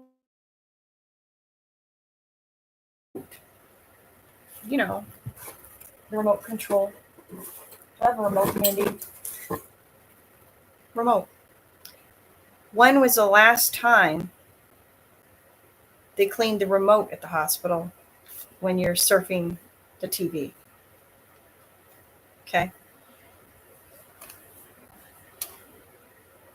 Or they changed the sheets, but when was the last time they wiped down the bed, the medical bed? There's a reason they're metallic, right? Wipeable. Because somebody's colostomy bag spilled, dripped. Somebody threw up. Somebody's laid in that bed and died, right? Family members cried and held somebody's hand and then touched the bed and tried to help them get out. Okay. Somebody shit all over the floor and then somebody just wiped it up with a tissue. Because did they put Clorox wipes in those rooms? No, they always put for the doctors, they put those like things now. But you know, when they put the bedpan, did they put any way to wipe your hands after those people pee in the bedpan? When you're so sick and they put you in a bed where they know they can't get you all the way to, you know, the bathroom, and the toilet kind of comes out of a drawer. Okay.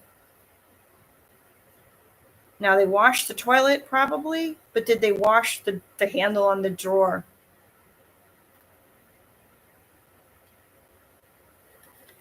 How do we fix that problem? That's kind of like the list. The list, the real list. How many people died because of the staph infection that somebody didn't know existed on the door handle? But we've set up a system of antibiotics and chemicals and things that you are not needing in your body. But where in the hospital system is the vitamins, the minerals? Can you get a vitamin or a mineral? You need calcium, magnesium, and potassium. You need clean water, and you need clean air. When was the last time they cleaned the air vents? So when you buy a new house, it's a great idea to clean the air vents out before you put all your stuff in there, and get somebody to come in and clean the air vents out before the chaos begins of putting your stuff in, right? Sometimes it's a good time to do maintenance. And sometimes people have lived somewhere 50 years. It's the family home has been passed down. Nobody has cleaned the air vents. What if you move into a new house? Should you clean the air vents if you've moved into a new house? Okay, I'm going to tell you, I say yes.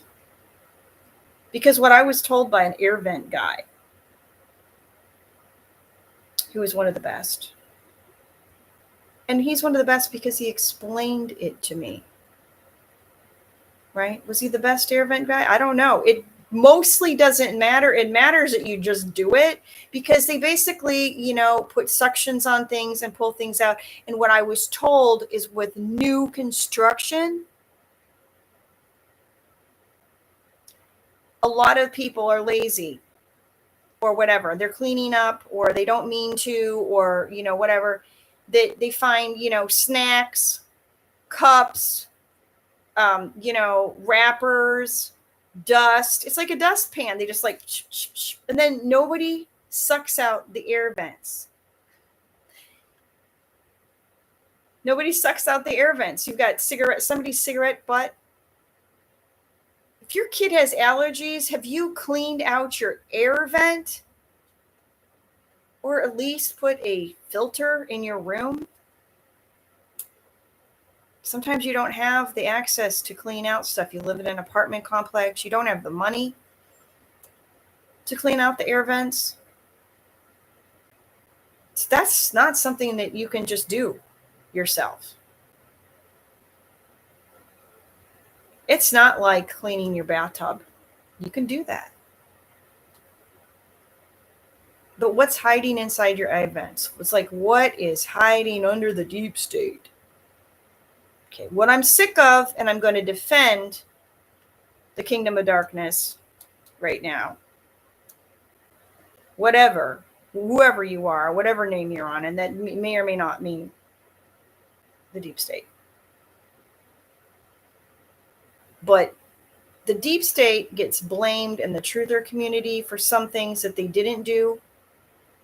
And a lot of what they've done is totally hidden. It's in an air vent. It's under the ground. It's in the pipes. It's microscopic. It's in a list that's so old. It's redacted. But every single time your internet connection goes out, it doesn't mean the deep state didn't want the information going out. Every single thing bad that has happened to you is not necessarily the deep state. Take it from me. After a while, you can see the pattern. The false calls. The problem is I can't.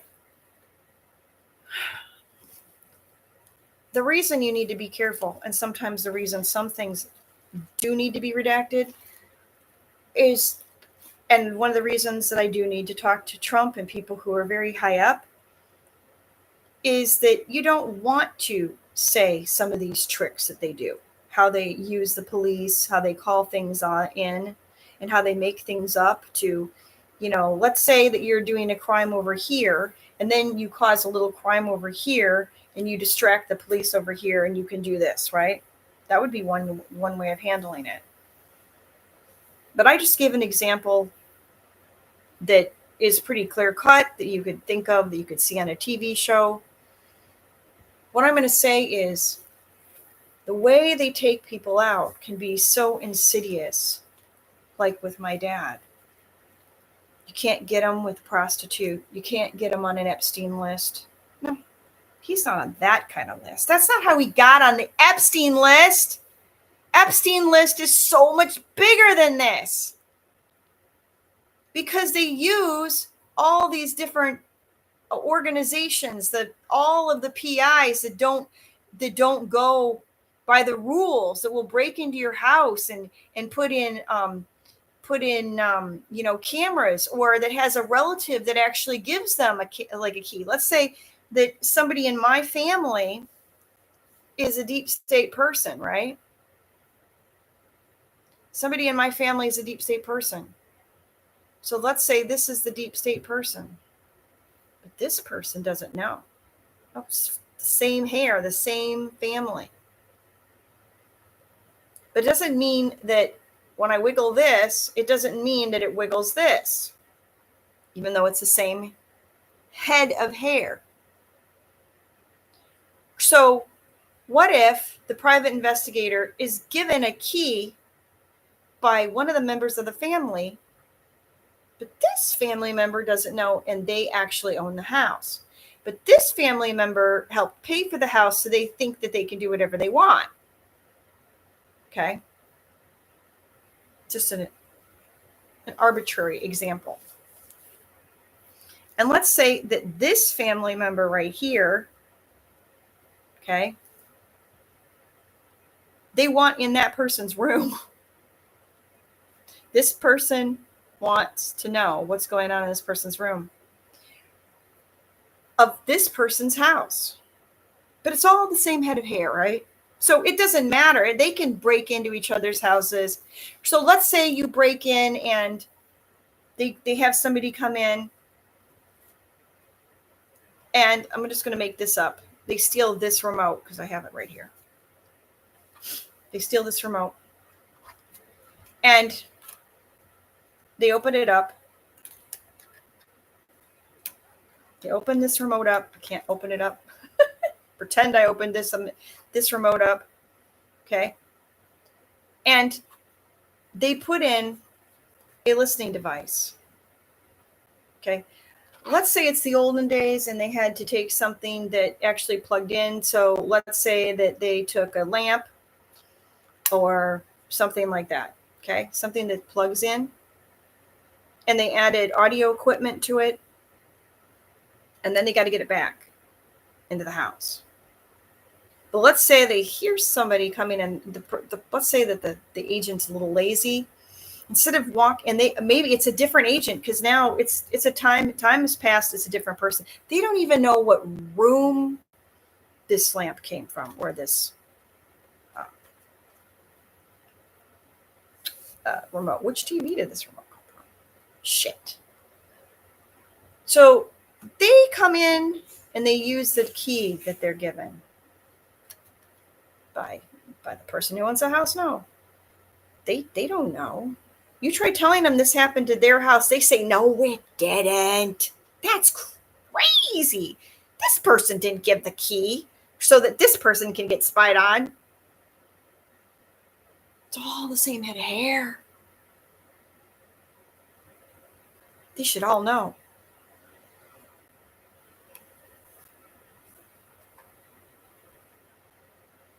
So that's the point.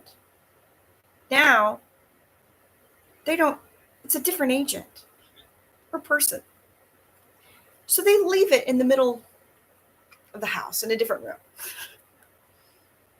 And the person who lost this remote or lost the lamp in their room went around and asked every family member when it went missing, have you seen my lamp? Have you seen my remote? Have you seen my lamp? Have you seen my remote?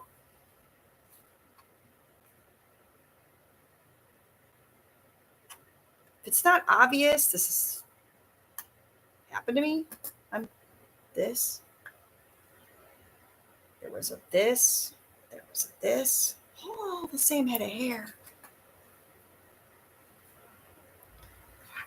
How many other people did this happen to? But you know what? This person is they're compromised. Did they want to do this or were they forced to do this? And this person, but you know what? In the end, they didn't have the guts to make it right, did they? Or did they try to fight? And this person still has no idea what's going on. La, la, la, la, la. It's just fun hair. Right? They don't want anything in their hair. Don't tell me anything. I don't want anything in my hair. Don't put anything in my hair. I don't want to know anything. I just want to wash my hair. I want to get it out of my hair. I'm going to wash that man right out of my hair. I'm going to wash that man right out of my hair. I'm going to wash that man right out of my hair and send him on his way. I don't even remember what that's from. So,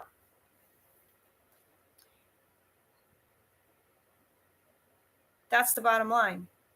You cannot wash the color out of my hair.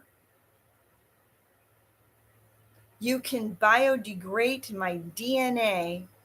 You can deplete my system. And you can grow my hair out and have it replaced with white. But it doesn't change the fact that I was created, that my DNA strand says brown. Brown. Because that's what I got from my family, from my creator. Okay. So let's go back to the remote. We're using the remote again. Now you find the remote.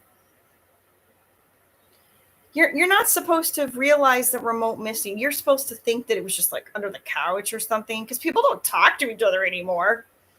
Maybe somebody just found it again. No big deal. Now they don't know that there's a receiver in here. Okay.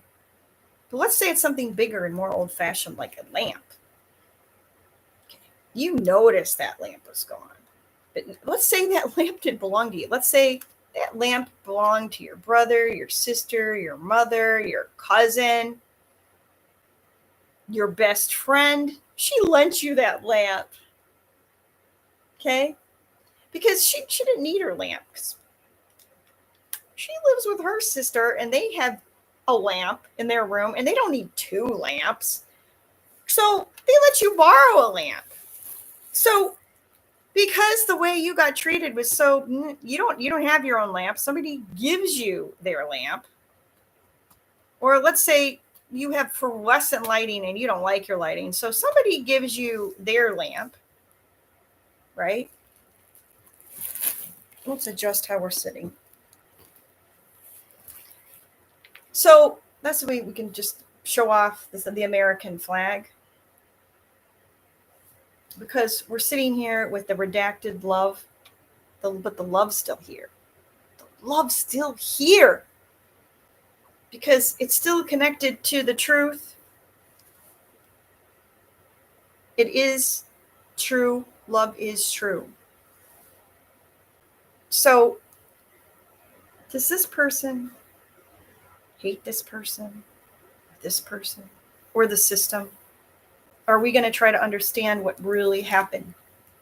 It's all the same hair, but it's not. We've got our own roles. And we're on this hair and this hair and this hair are on different lists. Okay? Different lists. And this hair and this hair are somewhat on the same list, right? Except for this hair has woken up and is pinned up here. Okay? And this hair had way more stuff happen to it that made it obvious. So this hair down here, we don't know. This hair, they're not even here anymore. So they're like, it's a little shorter. They're like, I'm out of here. They already had a discussion with their maker about what they did, right?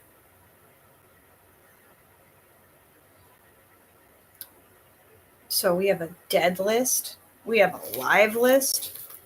We have all kinds of things.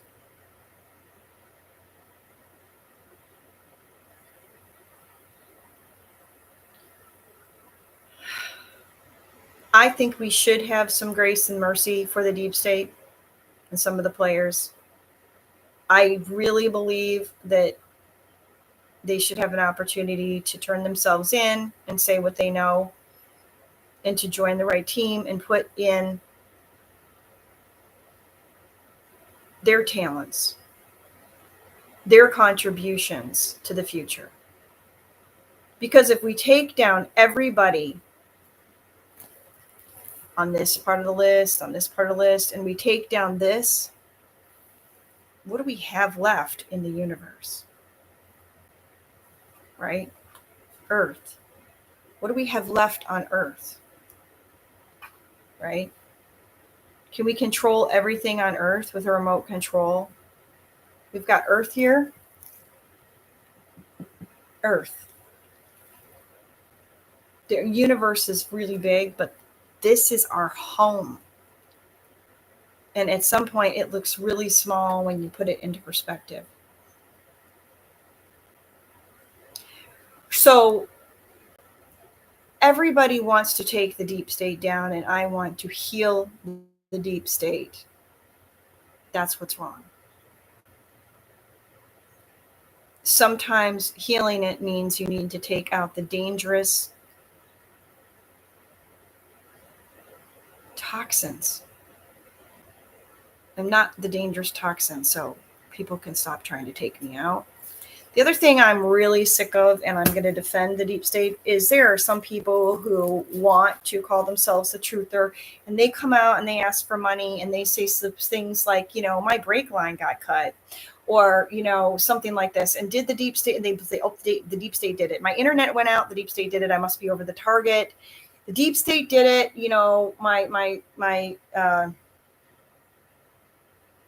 Whatever. Those are like things that people say. That the internet is what they always say, which is silly. Sometimes you just don't have very many bars, people. And sometimes the deep state did it. Okay? Depends on who you are, for real. But it also, even the person who really they don't want the information getting out. And I just realized that I screwed up, because this should have all been done through, holy crap, this should have all been on StreamYard. Because the truth is that my Wi-Fi is really bad.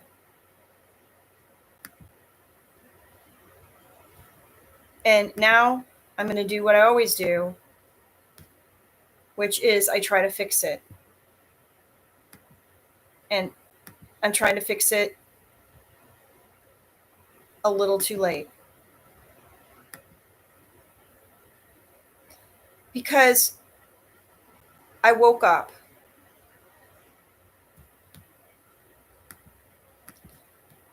I woke up to somebody doing something to me and trying to invade my privacy. Did somebody take out my camera? How come I can't see? See, now we're going to pretend like I'm the deep state. Now it just isn't going to record this. Okay, I'm going to remove this. So some of these content providers make this look so easy. That's not me. I just learned. So some people are very suave and they know how to use their equipment, and some people just sort of only know how to know what they know, right? And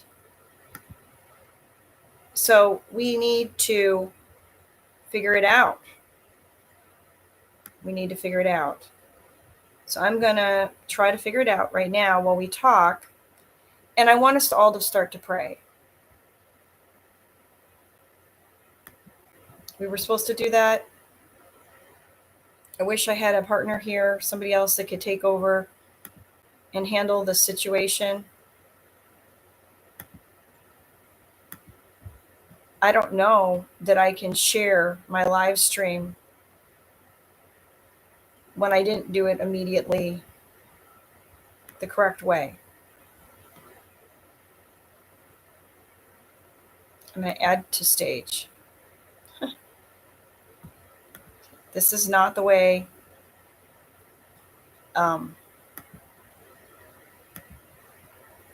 Wow.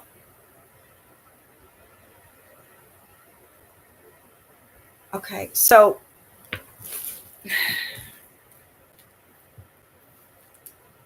I've been talking for quite a long time now, and I'm not even clear on the status of this recording. But I did a live stream, and my internet's not that great here. And I should have been putting this on StreamYard, so I have additional recording. But I just figured out, and yesterday paid for the upgrade, and don't really know what I'm doing. But that doesn't make my information not correct. And the fact that we are talking about the regret in this country and what we've tried to redact. And so we are using this pillow to represent all the love that is left from the people who were on a list that got redacted. Some of them are dead. Some of them are victims. Some of them were supposed to kill somebody and they didn't. Some of them were the prostitute who walked away from the trick. They decided, you know what, I'm not doing this anymore. Right?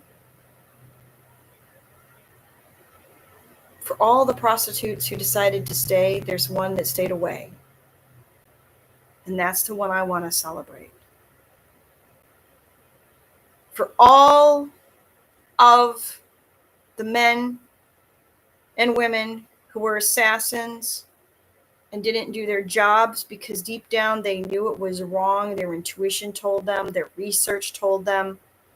They saw it in somebody's eye, and they're on a list. But it's a different list. Some of them are already dead. Some of them have the grace and mercy. We do have people that were hijacked and gotten drugged and drank too much and got on a list to control them because they owned a corporation. There are people that are on a list because they couldn't get them and they got them a different way by somehow encroaching a divorce and court cases and planting evidence and trying to get people investigated for crimes they didn't do. There's a list for that.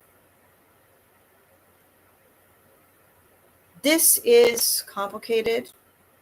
And in those reports, we're using a pillow because it's square. It's like a line. They make a black line over everybody's name and everything that happened under national security risk. Everybody wants the truth. Are we going to get the list? Are we going to get the list? Who's the list? The FBI says they don't have the list. Well, the FBI isn't responsible for most of the surveillance for this. Okay? Who is responsible, and how can the FBI get the information from the CIA, from the private sort of CIA-like organizations, the private investigators, the high-end private investigators, the low-end private investigators that were hired by the high-end private investigators, that were hired by the corporation, that was hired by the man, that was hired by the secret society, that was hired by what? The trust, the money, the trust, the lust. What was the spirit behind it? That's the problem. They say, trust the plan. What's the plan? How do you fix the person? How do you get the person out from the duns that has never seen the day of light and doesn't know how to breathe good air?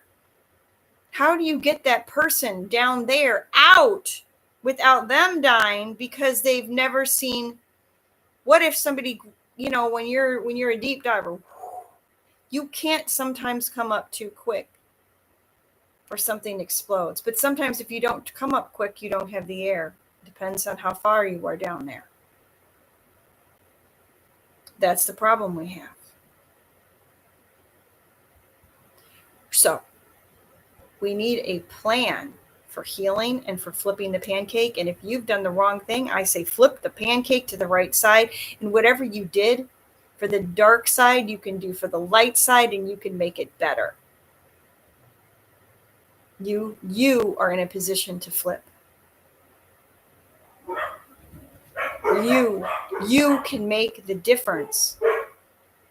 You can make the trip. You can do it. You can make the phone call. You can ask for help. The problem is the situation is so deep, and they say, Trump's going to, drain the swamp. Can he drain the swamp? Right? There's a lot of drains. How many drains do you think that there are in Washington, D.C.? How many houses are there? How many embassies? Holy cow. There's all these little countries you've never even known, but they got a little building there, right? There's so much money in Washington, D.C. Just drive around. How about the manholes? You know what's on the manholes in Washington, D.C.? Like, maybe not all of them, but some of them say Pepsi. Pepsi, what are you drinking, guys? Where's the water coming from? They put it right there. Pepsi is one of the largest companies. They do more than just make drinks, guys. They make chocolate. They make cookies. They make protein all over the world. All over the world. They do all kinds of stuff. It's like Nestle. It's huge. Nestle doesn't just do chocolate. Right? That's what they stick their name on the front. But what's on the list on the back? Right? What's the company name? Nestle. Where's your water coming from? The Nestle Corporation. Sometimes. Not all the time. So you have the brand name, but then you have the company name. But who owns Nestle? Who owns Pepsi? How much of these companies do you have to own to help control it? Right? Who owns Wells Fargo? Not just the stocks, but the debt. Who owns the debt? Okay. There's all kinds of banking. There's fractional, there's all kinds of banking. Platform banking, fractional banking. There's all kinds of things going on. The quantum system. It's a word people like to say, oh, the quantum system. Nasara.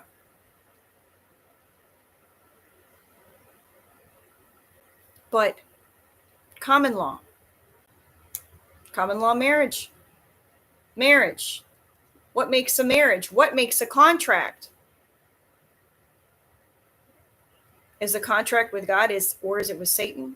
Did you file your marriage, your satanic marriage, with the local court system?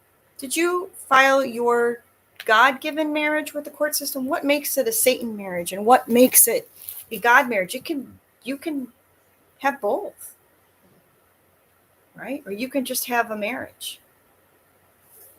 But the marriage, in the end, there's a contract there.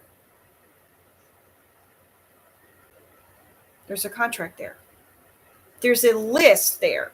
If you redact the names on the marriage license, there was still names under there, which means somebody still got married out there, and maybe they're now divorced. So now they're like, doesn't matter. We can keep it redacted but it happened. There's children out there.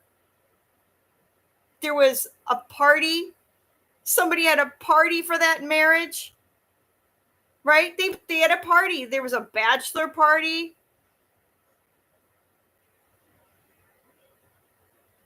Somebody gave the bride something to put in her hair, which gave somebody a job. There was girls went and picked out dresses, right? Maybe nobody came to the marriage. Maybe the marriage was bare. Maybe there is no marriage. Maybe somebody just went and changed their name. Maybe somebody just went and did a doing business as and put their spouse's name or their supposed spouse's name at the end.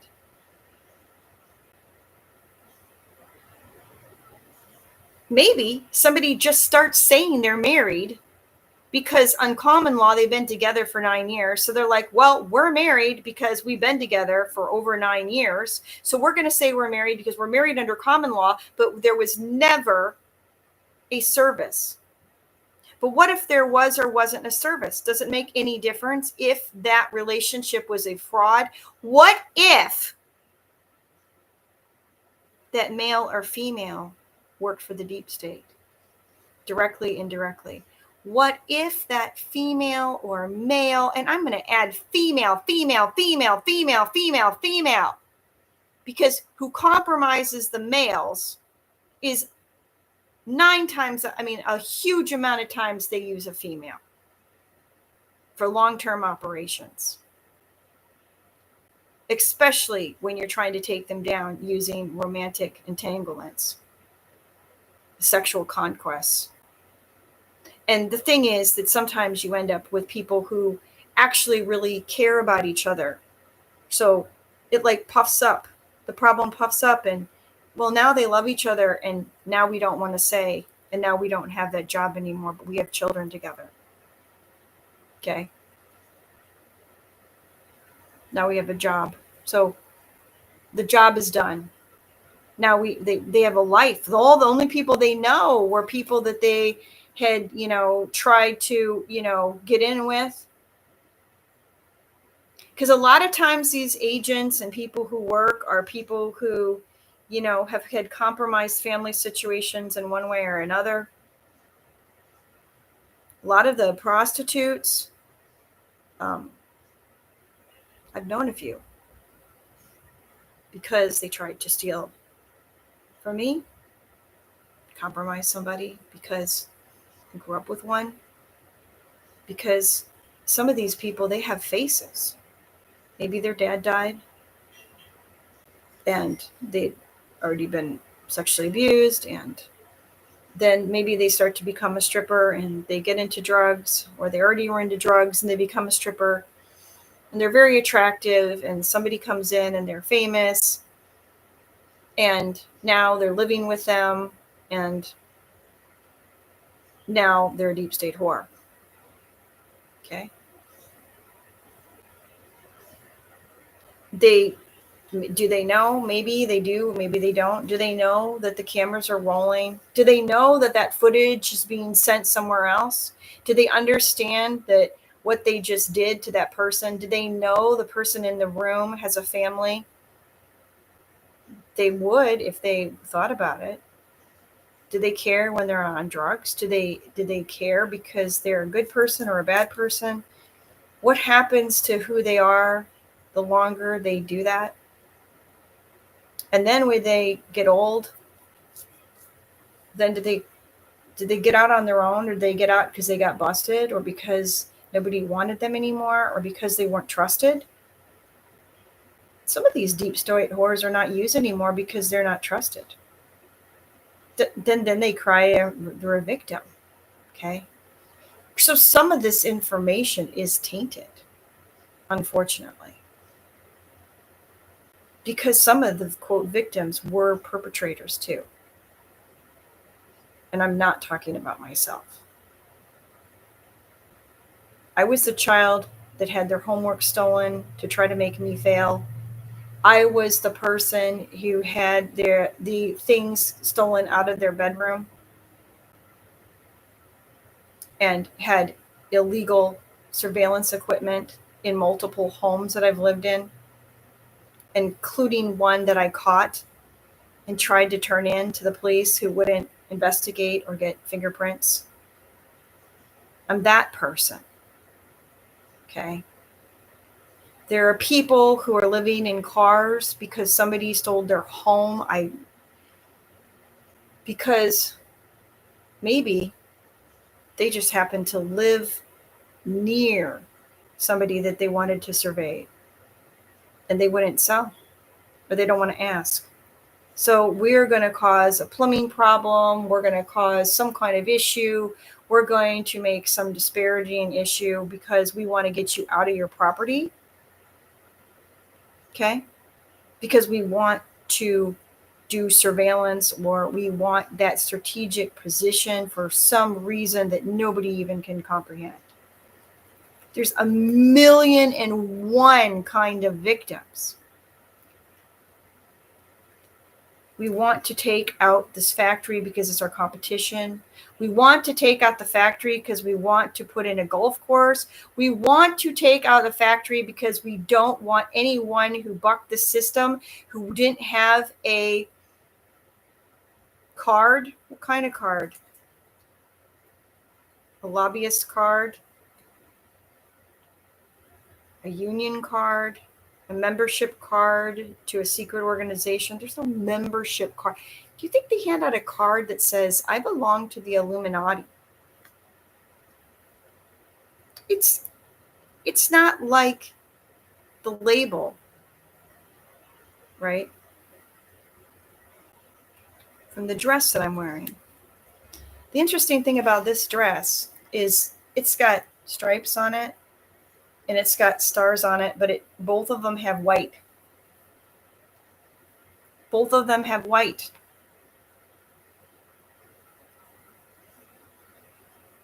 So we are made up of different components, but we can all be connected through light.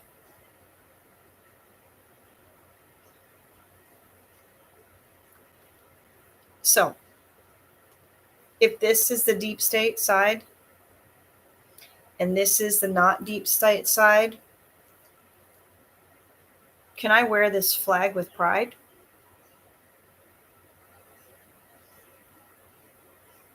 Pride before fall. But I love them all, says the Most High.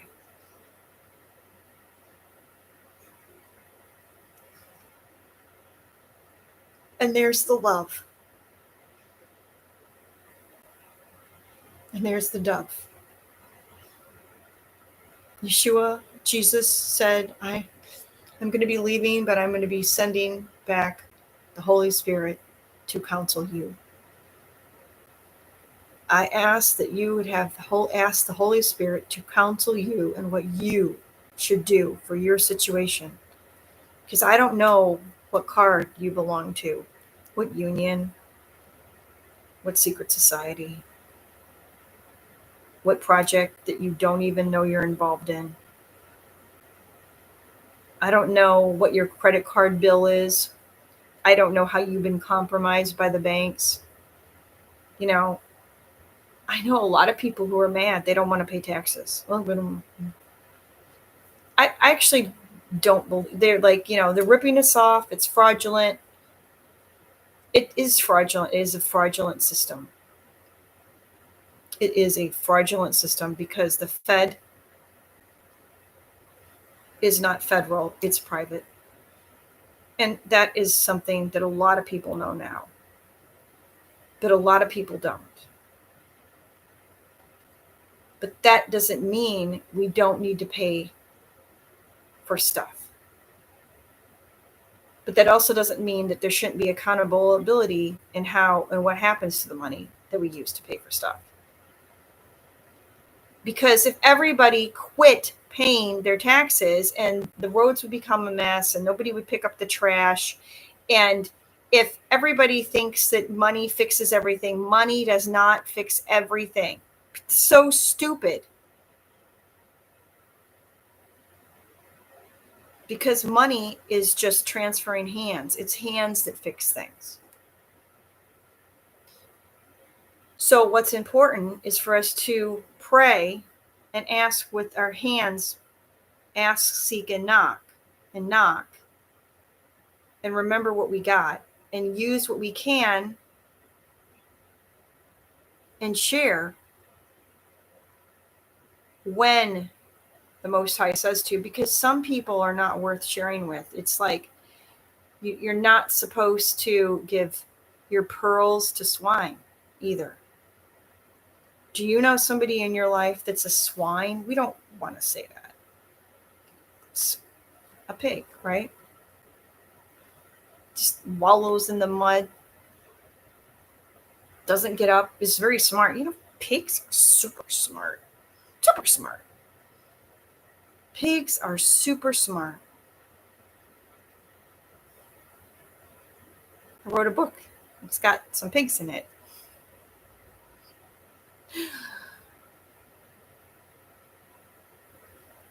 There's a lot of correlations to the farming,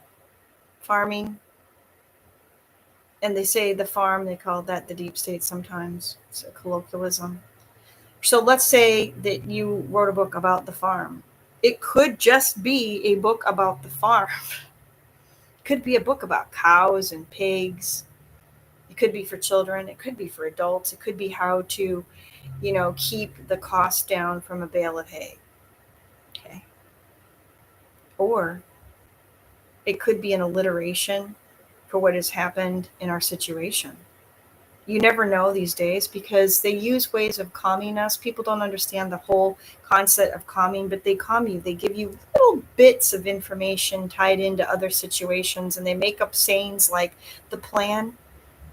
And the other side makes up logos and slogans and stars and have taken over stripes and recolored them, and rainbows that have been reallocated to mean things that it was not intended. Okay. When Noah came off the boat, and it's written that there was a rainbow, it did not mean gay pride parade is over there. Okay. So we have redefined our words, and now we're going to go back to language. It's important to use the dictionary, to look up the words, to understand where they come from. And especially like in medical stuff, and Latin is something that used to be taught in the schools. It's not much anymore. I unfortunately took Latin and I sucked at it. It's such a hard language, but it's one of the bases of the American language. It's part of where we came from. Okay? So, agricola, agricolum, agricolus. Okay? Amawi, amoe, amatus. If every single word, and only you out there who know Latin will know if I just made up something or if it's real. That's the appeal here. You have to look it up. You should fact check me. Right? If somebody makes up a word, you can't fact check it. Maybe that's witchcraft, maybe that's a spell. But see, when they make up a label for your food, so there's a drink called Rebel. Okay, it's spelled completely wrong and it means a drink and they have a label. It's clear. They've defined who they are, even though they made up the word. It's defined on their label. They made up a word, but they defined it. Okay. And it's been promoted and it's on shelves. And why did they do that? Because they needed to market it. They needed to get a website. We've run out of words. But when somebody is just redefining what the word constitution means, and they go, the word constitution doesn't mean that. It means con and touche. It means your butt has a touche. I mean, whatever. Now we don't have any laws because it only pertains to your butt. Now we become the butt of the joke. We cannot redefine the definitions from Constitution from the way that they were originally created. We can change our mind about what we think about the definitions, but let's not change the definitions.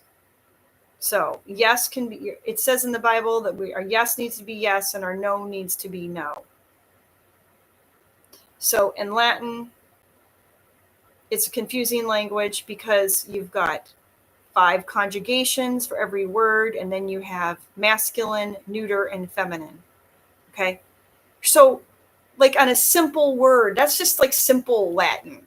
It gets so much more complicated. There's past, present, then that's more.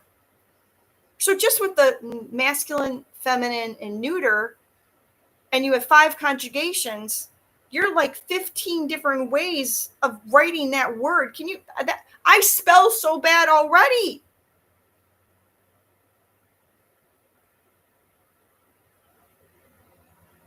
But just because I can't do Latin very well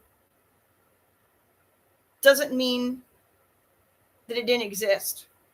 Just because I might screw up my Latin, not on purpose or on purpose, doesn't make the Latin not there and not the foundation for part of where the English language came from.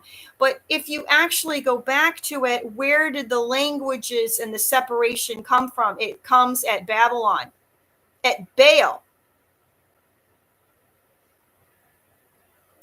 It starts with Baal.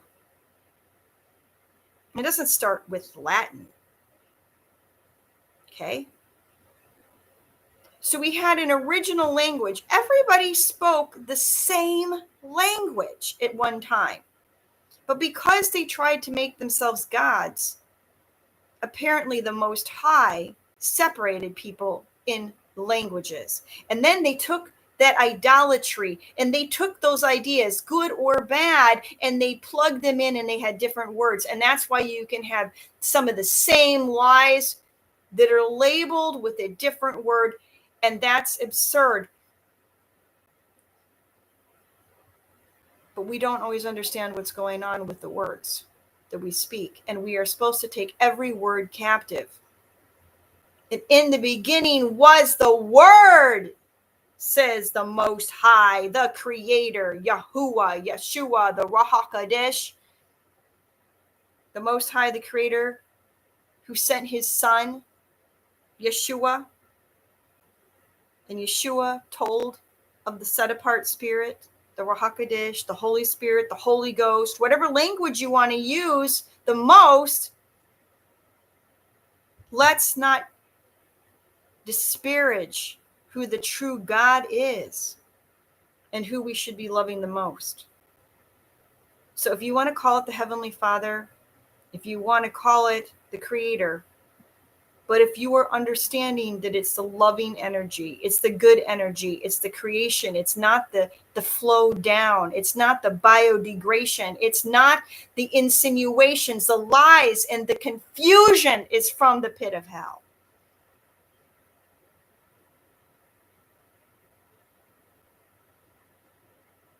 What kingdom do you belong to?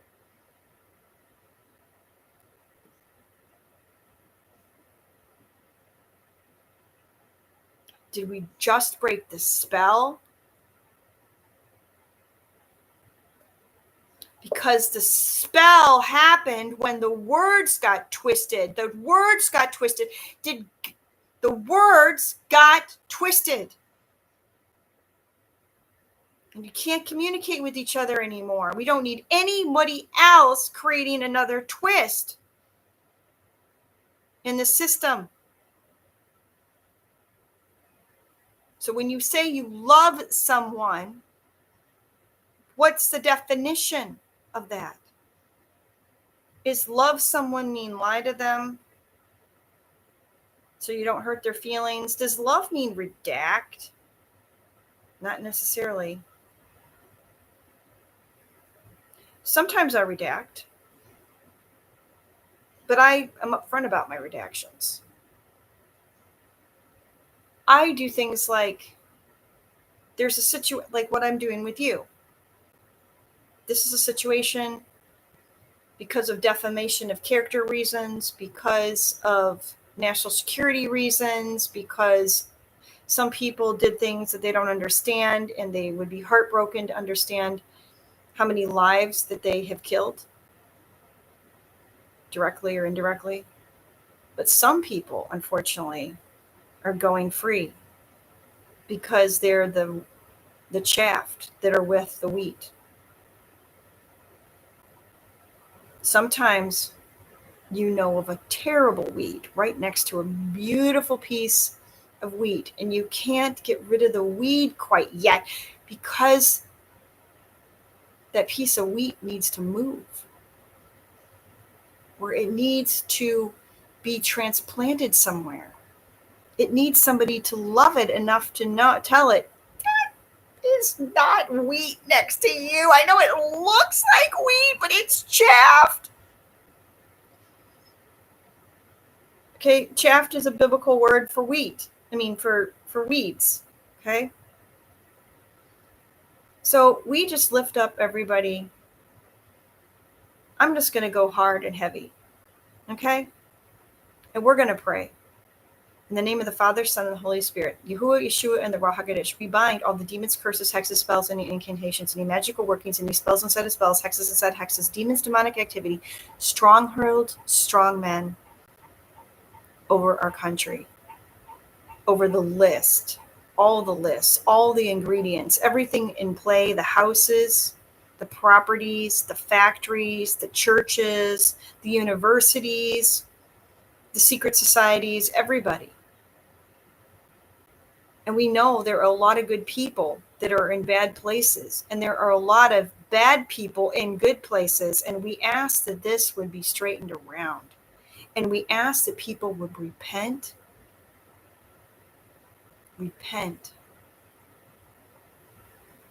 so that they can be in the house of the Lord forever. Because it's not just about what's going on the ground. It's where are you going to stake your claim? Where are you going to be for eternity? What kind of energy, what kind of love, what kind of dove are you going to be?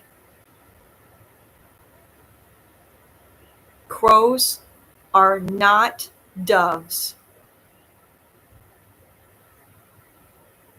If you're a crow, put down your black underwear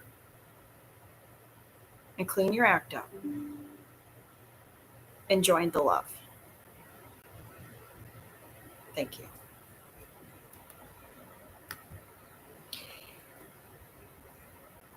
I don't know if I should be done now or not. I started this on a live stream, and I'm hoping that this is being recorded and backed up on my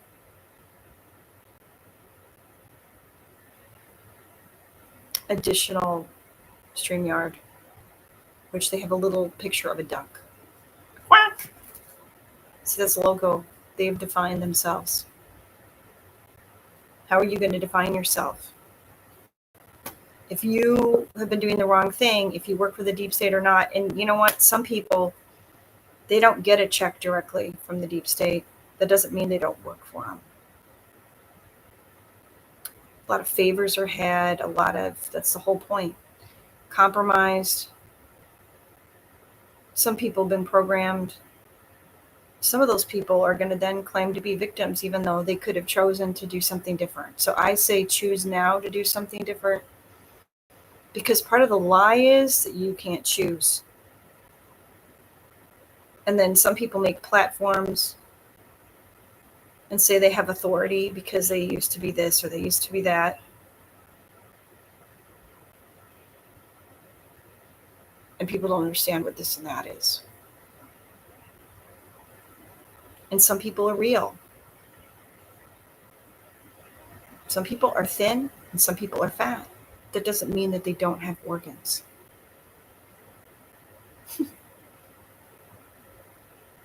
What makes you work? But everybody has organs. But what are you going to do with it? What is your frame going to be like? What kind of fruit are you going to have? When you have your vocal cords, what's going to happen?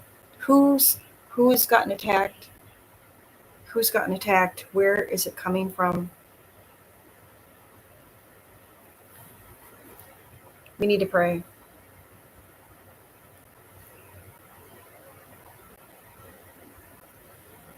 I need to pray. We need to ask.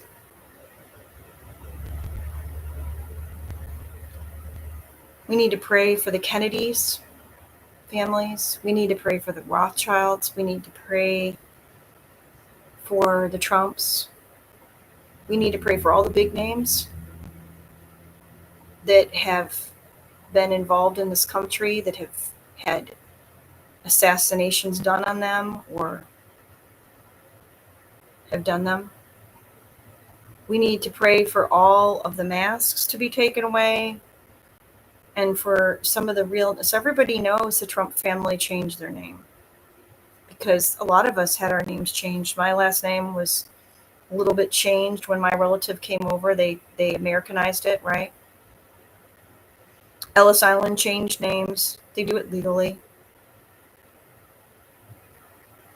Sometimes names are changed legally but not legally, and that's where it gets confusing. So, there's the history of the Bush Senior, who really was born in Germany, and that came out. His real last name is Scherf, which makes his entire presidency really not legal. You have other presidents who have other situations. You have other people who were going to run for office and then didn't because they really weren't legal to, because they weren't born in this country. And if you're not born in this country, both of your parents have to be born in this country or on territories of the United States on a military base or something like that. And there's little slivers of information that fall out and in the end really disqualify them, even if everything else about them lines up. So everything, the reasons that some people do and don't do things are not always obvious, right? Trump's family owns a lot of hotels. And if he is in the line of David, does that mean that his family owned the hotel that Yeshua hung out at?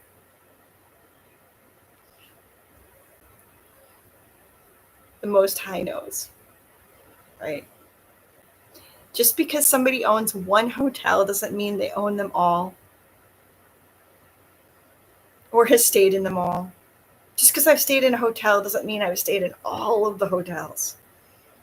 Just because I stayed in the Hyatt doesn't mean that I've stayed in all the Hyatts. Just because I've been to a Hilton doesn't mean I can remember every single different name that they've come up with and what they mean, right? Which Hilton are dog friendly? Oh, is that the Garden, right? So there's different reasons that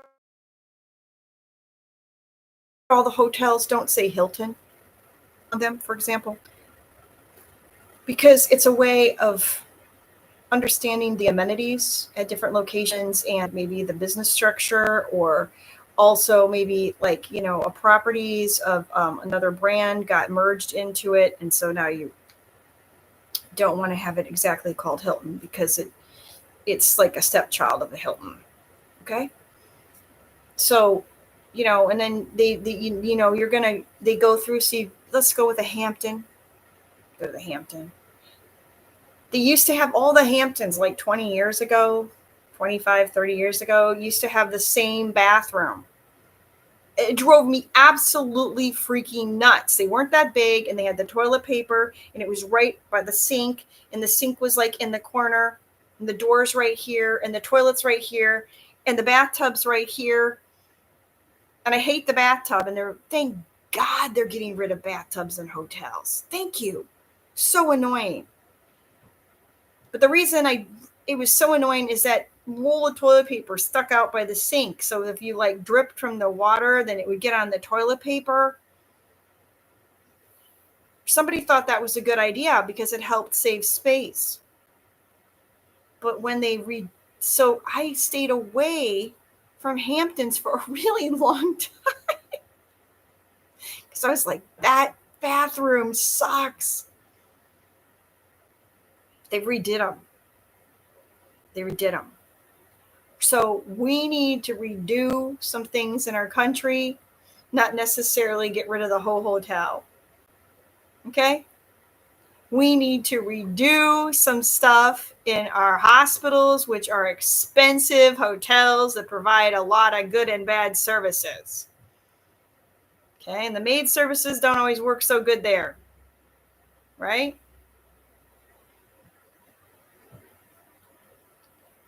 We now, apparently, children are hardly even going to schools anymore. We need to reevaluate how much money goes to colleges and what we say about college and what we say about our education system. And we need to reevaluate how we're actually going to educate people and figure out what actually makes sense.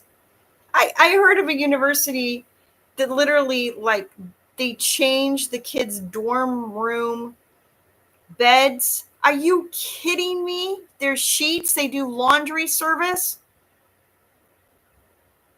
Are we trying to raise a pile of entitled brats that don't know how to do anything and think they come out of a school that's top notch and think they should be paid like a ton of money when they don't actually have regular understandings, common sense? They haven't put in the time, but now they have a huge bill. They have a huge bill. So they need to make a lot of money. So now they really look like an entitled ass. So we're setting these kids up, these young people up for, a hard time. And it actually affects when the cost of education is so high. And then they think that they need to make a lot of money to make up for that. And they're not really worth it. How does that affect you and I that are older?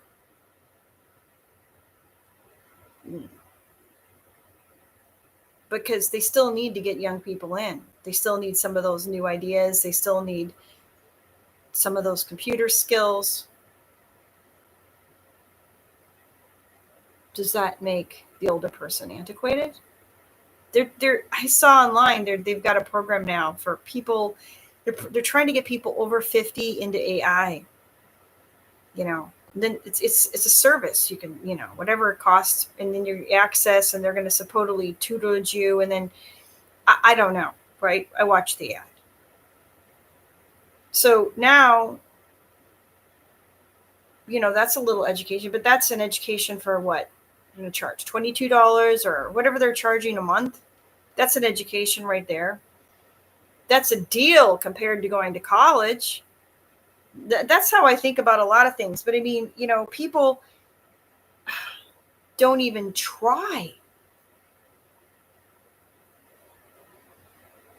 People don't even try to figure things out. I was talking to a young person the other day about laundry, and 15. Their mother one time showed them how to use the laundry machine, and they don't know how to do it. I was doing my laundry at like 7 because for reasons that we're not going to get into. Because I chose to. Because I didn't like the way other people did the laundry, to be actually honest. I'm just not going to say all the people I didn't like the way they did the laundry, but my mother, it wasn't my mother. My mother did the laundry fine. And my dad knew how to do the laundry fine too. The situation was more complicated. But the truth is that I learned how to do the laundry because my parents didn't think that I couldn't do things. Now, there were rules. Like, I knew as a kid, you're not allowed to use the oven or the range when mom's not around. So I made pancake. I wanted to make my mom breakfast in bed. But she doesn't really like smushed bananas, and now I'm old enough to understand that. And so I want to make her something really good. But I'm not supposed to heat anything up using anything real. But I am allowed to use a toaster. But we have frozen homemade blueberries pancakes that my mom made, right? So now I'm going to take that frozen blueberry pancake out, but I can't heat it. It isn't really right. You can't really put that in the freezer again to heat it, can you? Why would you put the list back into freezer again when you're trying to make breakfast? So what we're going to do is we're going to take, as a kid, I'm going to take the pancake out of the freezer, and I can't put it in the oven because that's too hot for the sick condition and for the age that I'm in. So I get out the toaster. And we had like a 4-range toaster, and the pull switch goes down. And I put a plate on there, and I put that pancake on that toaster, and I just kept pushing the button down because I'm allowed to do that. Push the button down. Just push the button down here and started talking on air too. Because I'm allowed to do that. They might suppress me. They might not put it out. I might not know how to put it out. But that's where we're at. But I can at least push the button down. Okay. So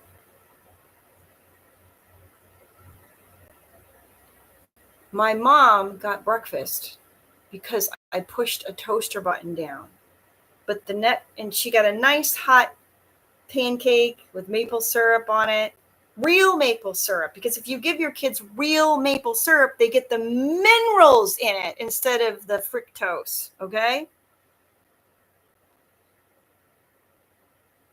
I know it's more expensive, but in the long run,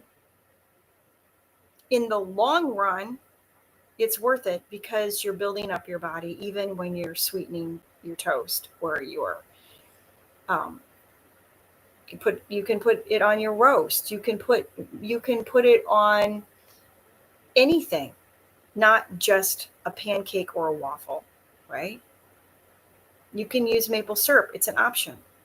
Do you have to go to the store and buy maple syrup made from Vermont? No. How many of you have a maple tree in your yard? Okay. Figure out how to tap it. And when you do, you can teach your kid, you can go out and tap it, hang the bucket at the right time of the year when the sap's coming back down. Okay. Then you go into the kitchen and you got to boil it, and you got to cook it, and you got to cook it, and you got to cook it, and you got to cook it, and you got to cook it, and the steam comes off, and the steam comes off, and the steam comes off, and the steam comes off. And if you do it too close to wallpaper, you'll make it fall off. Okay? So when we're doing the disclosures, we need to be careful. We want the maple syrup, and maybe we want to tap our own, but know where you're boiling it and make sure you're home.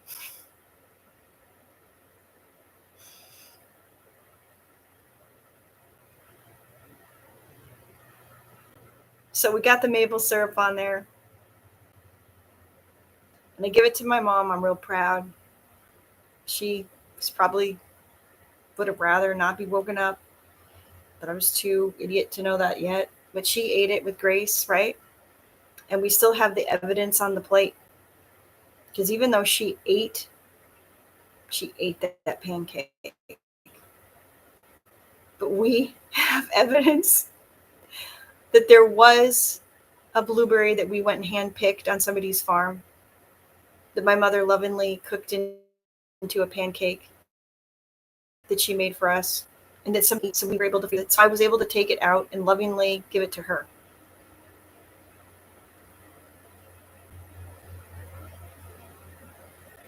And we have evidence that we had that toaster, even though that toaster has probably disappeared and is in some landfill somewhere because it probably broke. And we have a new toaster because I know for a fact my mother no longer has that toaster. We have a toaster oven, right? But that toaster existed. It did a lot of toast.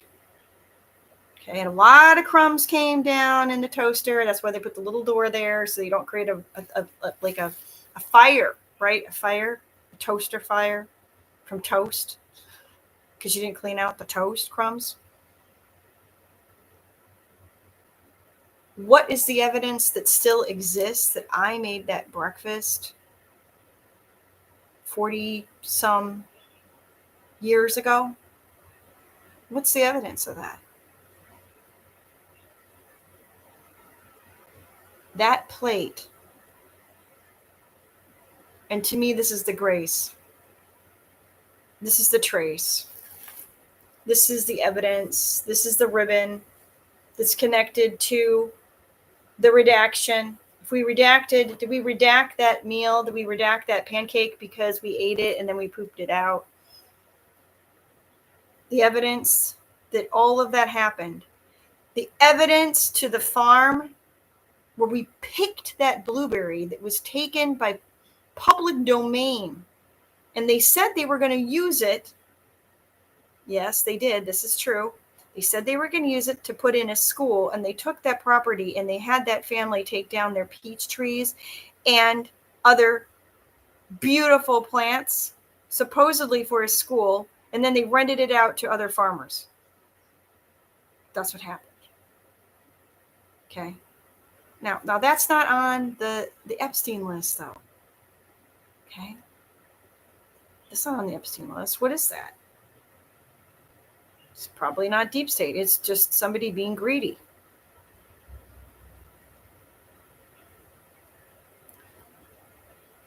Or somebody being stupid. Somebody changing their mind. Somebody having a plan. Somebody, but they made a crime. I mean, it is sort of a crime, even though they did it legally. But where's the evidence that that farm existed? Is it the sign that that family has up in their garage, the last hurrah that was?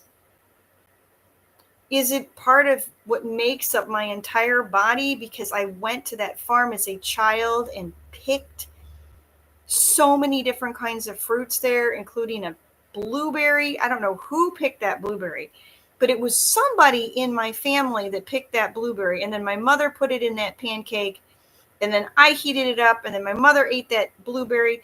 And the evidence to all this is on the plate because I used the toaster.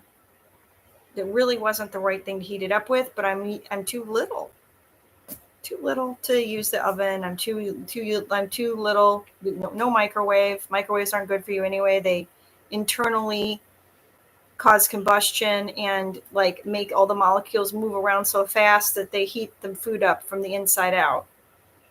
Okay. And that causes some of the minerals and vitamins and nutrients to burn up. And it has a small amount of radiation. So that's the reason that it's not a good idea to use microwaves on a regular intervals all the time. I mean, I try not to be ridiculous about stuff like that, though. Sometimes you need to use a microwave, but that shouldn't be the habit. So how is the evidence on the plate? Because the plate went to the wash machine, it went can washed, it got machine washed. That plate has gotten washed for 40 years. Over 40 years. Depending on how old I was when I made this. Let's say I was 6. Who knows? That plate got washed and washed and washed and washed. But that blueberry, that blue dye from the blueberry seeped into the plate. And it's still there. A little mark. So when I was a kid and growing up, and every time I pulled out one of those, and it was a little plate, it was a saucer plate, right? Like a little plate. Every time I pulled out that plate, I pretty much remembered that I'm responsible, good or bad, for putting that little purple spot on that plate. But the thing is, I put that little purple, for me, it's a good memory because I put that purple spot on that place in love for my mother. And in service to my mother, and it's an evidence of my creativity and my dedication to doing something when I didn't have the right tools.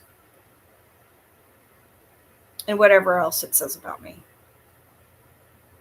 The problem is, that's what we have on the list. We have small bits of evidence, but where there is a crumb, there was a cookie. Where there was a blueberry stain, there was a blueberry, which means there was a blueberry plant that may or may not have grown up on a farm that was picked by somebody that somehow made it into a pancake, right? Where there is a crumb, there is a cookie. Where there was a blueberry stain, there was a blueberry, which was their farm.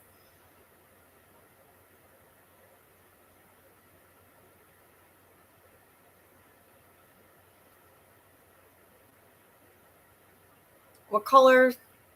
What is the logo of the farm? That's a whole nother story. I'm going to leave you right now looking at the redacted list. Okay, this list I made blue. Okay. Which is one of the colors that we use in our flag. I just got a phone call. I really should eat something. I am gonna eat something. See this? It's called Force Factor. They make this. It looks like candy. I'm sure that there's maybe better ways to get nutrition. Somebody could argue. But you could feed your kid this, which is superfoods in it. Super minerals, super fruit, super, depending on what you pick out. You could give your kid this and they would think they were getting candy instead of giving them candy. Right? We got the lie in this country. See, this is where it would be dandy if my redacted list would start playing for me. So I can eat this. Should we look up on my phone so I can eat this? Let's see. Whose name is on the list, the Epstein list, and what kind of people are on? The Epstein list is a term often used to refer to court documents and other materials that have revealed names of individuals connected to Jeffrey Epstein, the deceased financier and convicted sex offender, and his associate Ghislaine Maxwell. It's important to note that the U.S. Justice Department and FBI have stated that they have found no evidence of a specific client list that Epstein maintained for his sex trafficking activities. However, various court documents, depositions, and other records released over time have mentioned a wide range of individuals who had some form of association with Epstein. These mentions do not automatically imply wrongdoing or participation in his crimes. Some people were simply in his social circle, or their names appeared in his contact books or flight logs. Some of the prominent names that have appeared in these documents and reports include former presidents, Bill Clinton, Donald Trump, royalty, Prince Andrew, academics, Alan Dershowitz, Stephen Hawking, Marvin Minsky, Noam Chomsky, Entertainers: David Copperfield, Michael Jackson, Leonardo DiCaprio, Kate Blanchett, Bruce Willis, Kevin Spacey, Chris Tucker, Cameron Diaz, Naomi Campbell. Politicians/public figures: Bill Richardson, Al Gore, Ehud Barak, Robert F. Kennedy Jr. Business people: Tom Pritzker, Glenn Dubin, Leslie Wexner. It's crucial to understand the context in which these names appear. For example, some individuals were accused by victims of direct involvement. Others were simply mentioned as having met Epstein or visited his properties, with no accusations of impropriety. Some names appeared in phone messages or contact lists, without further explanation of the nature of the relationship. The unsealing of these documents, particularly in early 2024, brought more public attention to the network of individuals connected to Epstein. However, the exact nature of an alleged client list remains a subject of debate and ongoing public interest. Okay, so we just played off what they happen to say about the list. And this is our symbolization of redactation. And this is also my symbol of love. Okay? Because there's a lot of people that were redacted that have been murdered and or died and aren't here with us. And I have cried for these people. And we need to do a lot of healing in this country. And this list is not just the list here. So let's see if we can get another list. What are the names on the list of the victims and the families and the money and the properties and the things that were taken or used or hidden or stolen or abused or used to be leveraged that should have never gone to the parties if there hadn't been extreme manipulation concerning the data and the information gotten from the prostitution and other deep state activities and private investigators that have perpetrated in our country. It's crucial to clarify the distinction between the Epstein list, as a public curiosity, and the formal legal and investigatory processes related to Jeffrey Epstein's crimes. Victims' names, privacy, and protection. The names of the victims of Jeffrey Epstein and Ghislaine Maxwell are, for the most part, not publicly released. This is to protect their privacy, safety, and well-being as survivors of sex trafficking and abuse. Jane Does. In court documents, victims are often referred to as Jane Does, e.g., Jane Doe number 3, Jane Doe number 187, to protect their identities. Voluntary disclosure. Some victims have chosen to come forward publicly and share their stories, such as Virginia Giuffre and Sarah Ransom, but this is their individual decision. Victims Compensation Program, a Victims Compensation Program, VCP, was established for Epstein survivors. This program allowed victims to apply for financial compensation confidentially, without needing to go through public court proceedings. Over $121 million was awarded to 135 survivors through this program. The goal was to provide a less traumatic path to justice and compensation. Families of victims. The families of victims are also generally not publicly identified, again, due to privacy concerns and the sensitive nature of the trauma they have experienced. Money and properties. Epstein's estate. After Epstein's death, his vast estate, estimated to be worth over $600 million, became the primary source for victim compensation. Seized properties. The U.S. government took steps to seize Epstein's properties under criminal forfeiture laws, arguing they were used to facilitate his crimes. These included his Manhattan townhouse, a massive 19,000 square feet mansion near Central Park, his properties in the U.S. Virgin Islands, including Little St. James, his private island, and Great St. James, his Palm Beach, Florida, mansion. Other assets investigations also revealed significant amounts of cash, diamonds, electronic devices, computers, hard drives, CDs, and various personal effects, like massage tables, blueprints of his properties, that were seized from his residences. There were also numerous offshore bank accounts and complex financial arrangements. Ghislaine Maxwell's assets. Ghislaine Maxwell also had significant wealth and properties. Her New Hampshire mansion was recently put up for sale. Prosecutors in her case identified multiple bank accounts with large balances and transfers of millions of dollars between offshore accounts associated with Epstein and Maxwell. Things taken or used or hidden or stolen or abused, or used to be leveraged. Your description highlights the core of the criminal enterprise. Abuse of individuals. The primary things that were taken and abused were the young girls and women who were trafficked and sexually assaulted. Their youth, innocence, and bodies were exploited. Manipulation and control. The system relied on extreme manipulation, coercion, threats, and control over victims and their families. This included psychological manipulation, financial inducements, and often threats against the victims or their loved ones to keep them silent. Data and information.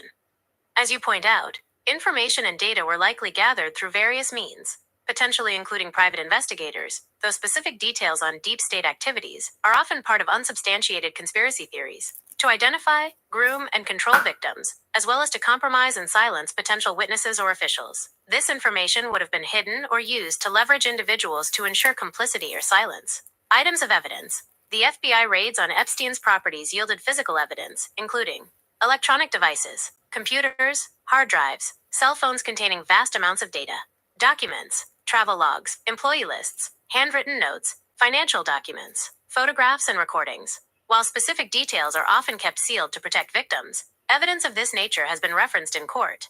The deep state activities and private investigators' allegations. While the existence of deep state activities in the context of the Epstein case is a common theme in conspiracy theories, there is no verified public evidence presented by law enforcement or in court that definitively links such activities to the crimes committed or to the cover-up of a client list. Law enforcement investigations into Epstein and Maxwell did involve extensive use of digital forensics and tracing financial transactions, which would have involved obtaining data from various sources. Private investigators were certainly used by Epstein and by victims' legal teams for various purposes, but the notion of a vast, coordinated, deep state conspiracy orchestrating or covering up the specific data and information related to prostitution rings and leveraging it for political purposes remains largely in the realm of unproven speculation and misinformation. The focus of the legal system and victim advocacy has been on holding the perpetrators accountable, compensating survivors, and dismantling the criminal enterprise and its financial foundations.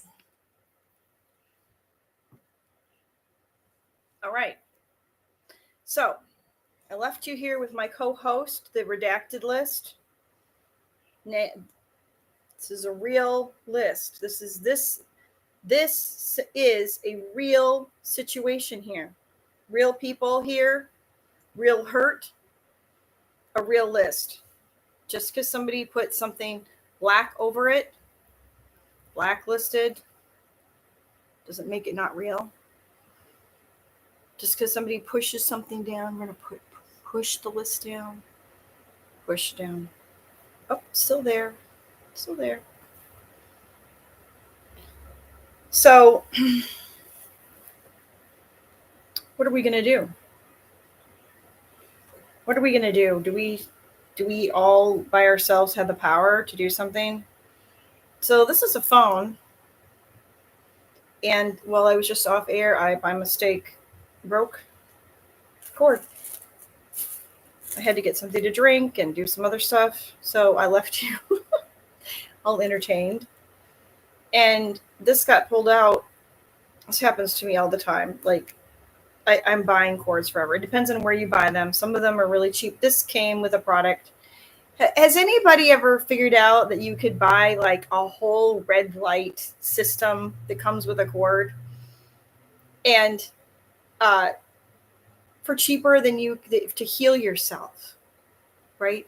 To help you with your neuropathy, to help with your pain, right?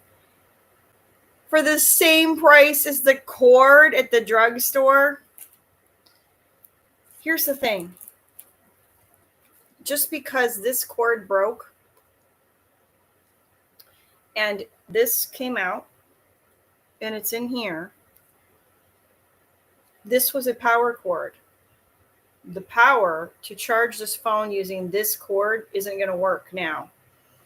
So if you get some misinformation and you somehow disassociate from it, or you knew something and you disassociated from it and you lost your power and you lost your ability to charge your phone, now you're going to need to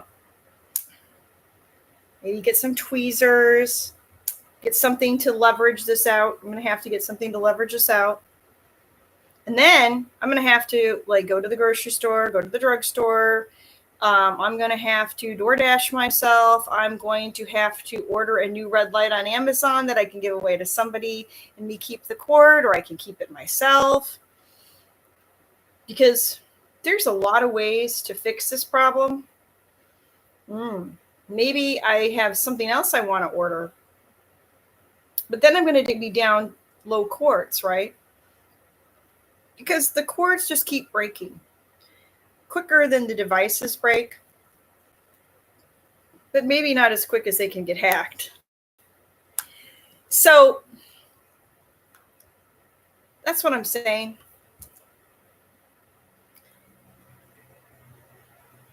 If you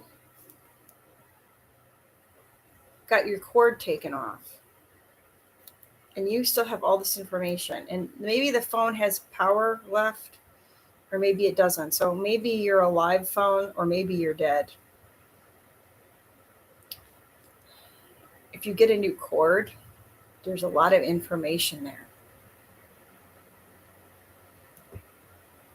So I suggest plugging yourself back in, plugging back in what you know about your parents, your family, your job, your work, your situation, and taking the blinders off and really being honest with yourself. You know, when I was a kid, and I had a person tell me, I knew that this person's mother had children with, every child was with a different father. And this friend of mine lost her father at a fairly young age, and she didn't really know him. But it was after her parents were divorced. And, she only has her mother, and she wants to think the best of her mother. She doesn't want to think that her mother cheated on her dad, and, maybe he didn't treat her dad right, and that's why he left. And, maybe that she kept her dad, stole maybe cards and notes, or didn't give him the new address, or whatever happened.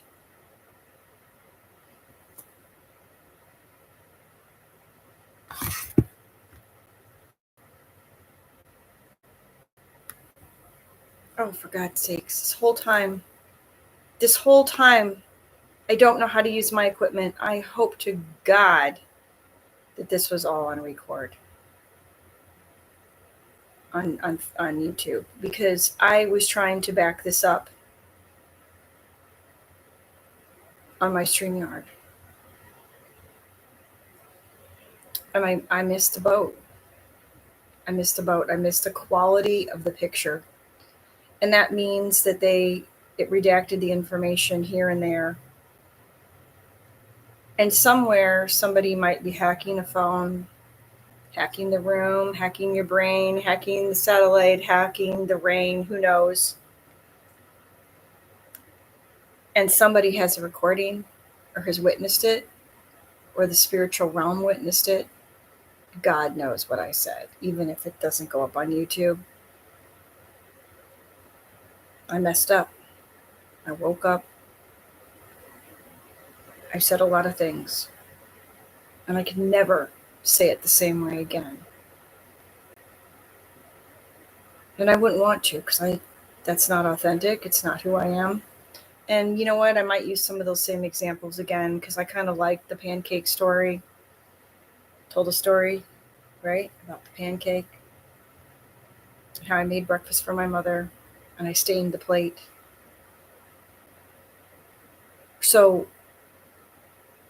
with a blueberry from a farm. It's like, and that stain lives on, even though the blueberry and the plate and the farm are gone. So with the Epstein list, whatever happened, it's not really done. It will never be done. And as I had said earlier, for anyone who is new and didn't hear the earlier part, because it might not have gotten recorded correctly, I brought this pillow here because this pillow is love. It stands for all the people that are above, that can't sit here with me, who can't drink tea with you and tell you the stories that they wanted to. This is your grandma that knew something was wrong but didn't know what to do about it. This is your grandfather who didn't go on vacations and stayed home because people tried to ransack their house and stole stuff and then put it somewhere just to let them know that their cupboards were bare and that there was no security there. This is your father that married a woman that he shouldn't have, into a family in a situation that was more complicated than what he understood. And your very existence means that he is now dead because somebody used you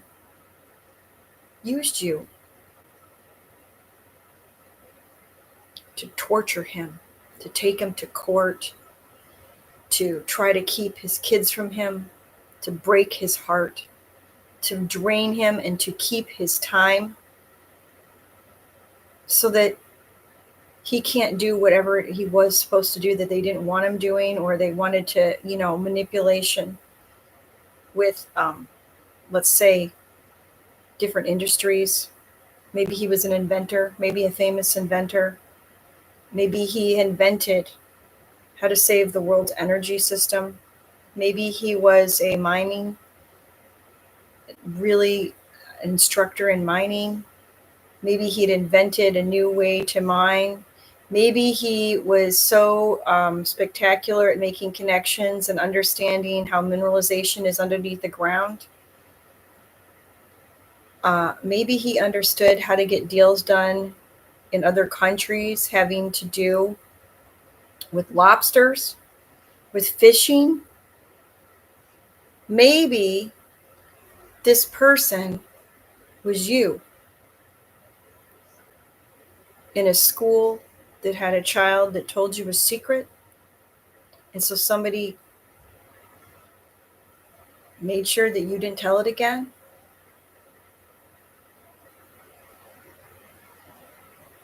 Maybe you lost your job. Maybe it wasn't as severe for you as some of these people.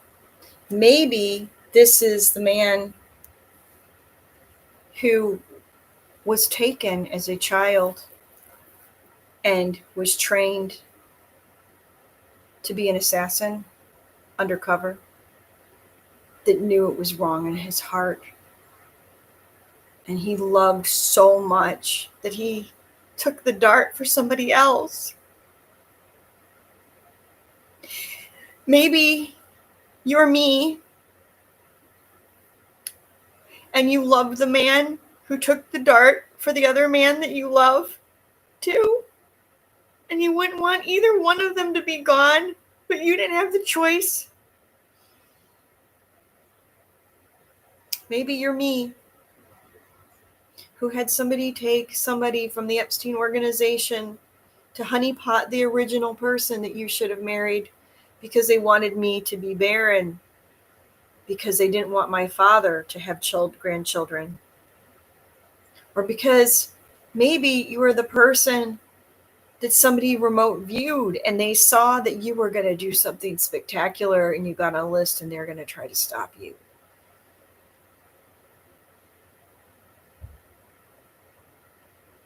If you don't know what remote viewing is,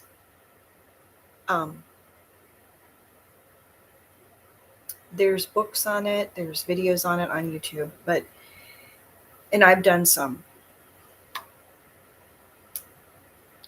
But there's a lot of things that we do in this country and other countries do, and part of the problem is our country has been competing with other countries too.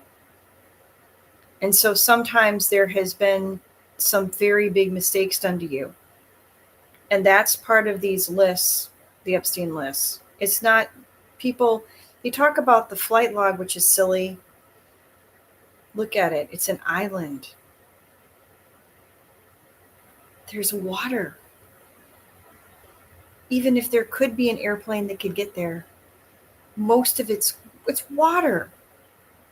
We might not have the list, but we have the island. Look on the map at St. James Island, and now whatever new name it has. It's changed hands. It's been cleaned.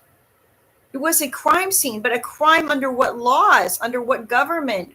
Who owns it? What territory is it?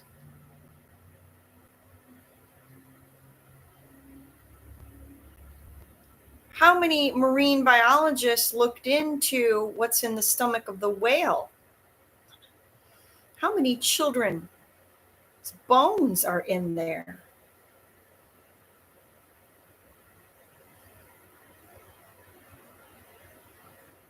A shark. Then the whale dies, and the carcass lays down there, and all the bugs in the water, and the particulates, and the crabs, and the everything, they eat it. How many of us have by mistake eaten a child because we ate a fish that ate plankton that grew off the poop from the whale? I mean, here's the thing. We are all connected, and at some point, that was a pretty dramatic example, but there is evidence there.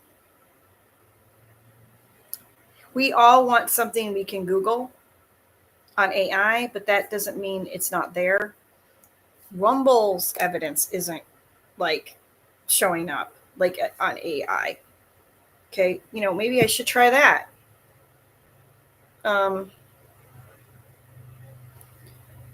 Tell me what is the top played list movie on Epstein on Rumble, or anything on Rumble. Oh, didn't do it. Please tell me what video I can listen to on Rumble about the Epstein list. I was unable to find a specific video on Rumble about the Epstein list using Google search. The search results primarily pointed to YouTube videos or articles, with one mentioning RC Rumble New, which might indicate a Rumble presence, but doesn't directly link to a video about the Epstein list. Therefore, I cannot provide a direct video from Rumble based on the information I have. Okay, she cannot provide information about. Do you think that there is not one video on Rumble about the Epstein list? Of course there is. That's a list too. Okay, so Rumble is redacted from Google because they're on two different systems. So if the FBI can't find the list, the FBI is the investigative arm. Okay, they're the one that, but the intelligence arm is the CIA. Okay, and then you have subsidiaries of that go on for days. Corporations, infiltrations, spy games, contracts, church structures, all kinds of things that have inner layers with that, right? It's incredible to know that just right now my FedEx came in.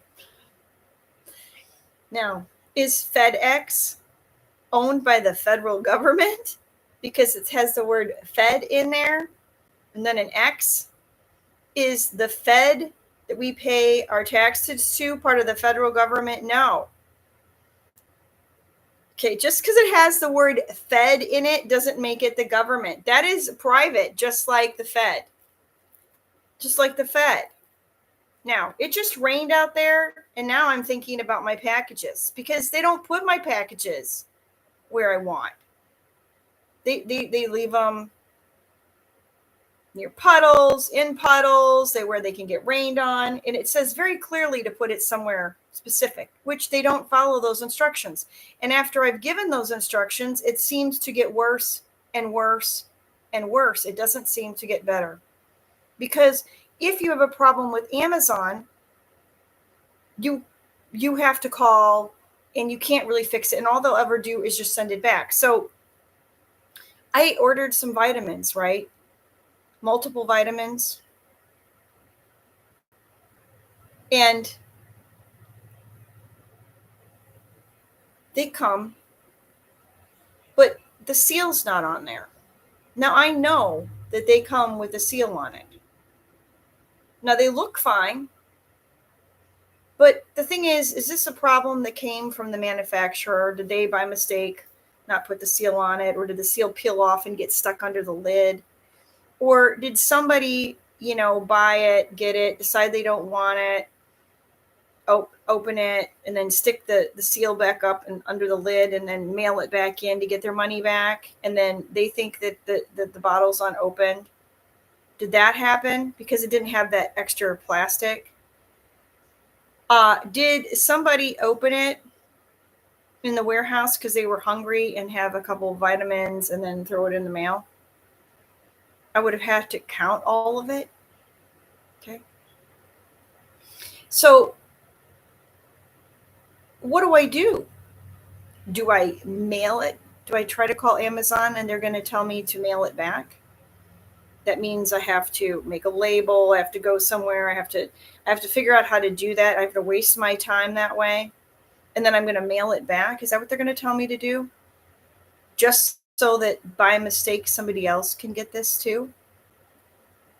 Where does the buck stop? Where does the vitamin bottle stop? Where does the problems halt?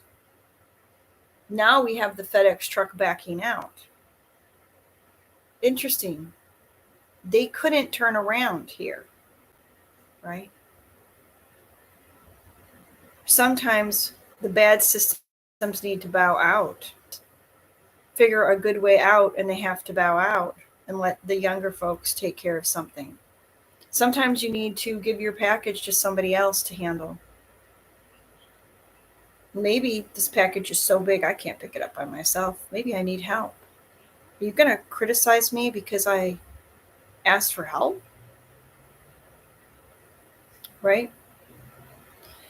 What if I don't have somebody to ask for help? How am I going to get that package in? Am I going to open that package outside and take apart whatever it is and bring it in piece by piece?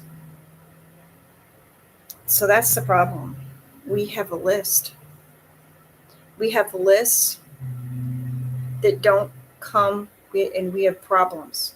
And the lists and the problems come with instructions, but not by the people who made the lists. God gives us the instructions. The Most High, the Creator, He gave us the list of instructions in the 10 Commandments. He gave us guidelines. He gave us a conscience. He gave us a heart. He gave us the island. It got polluted.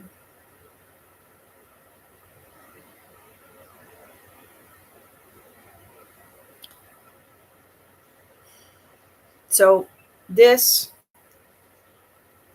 can represent the list of love and all the people who were doves, who tried and cried. They tried and they cried to do their best. And some of them didn't. And some of them were prostitutes, and some of them were men, and some of them were women, and some of them were good, and some of them were bad. And the problem is there's so much redacted information. See? It's the redactor.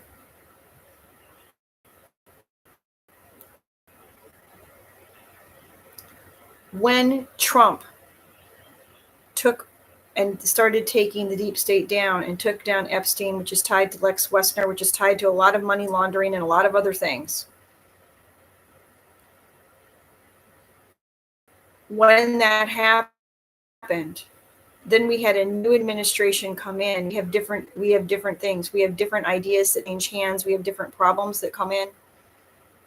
And what I believe happened to me is that my personal information got into people's hands because I was on a list, but not a list that went to the island, not as a victim, and not as a user, or not as a vacationer, as we would say, not on the boat, not on the submarine, and not on the helicopter. And I would question anyone to see how many planes you actually think could have landed on island when you look at it.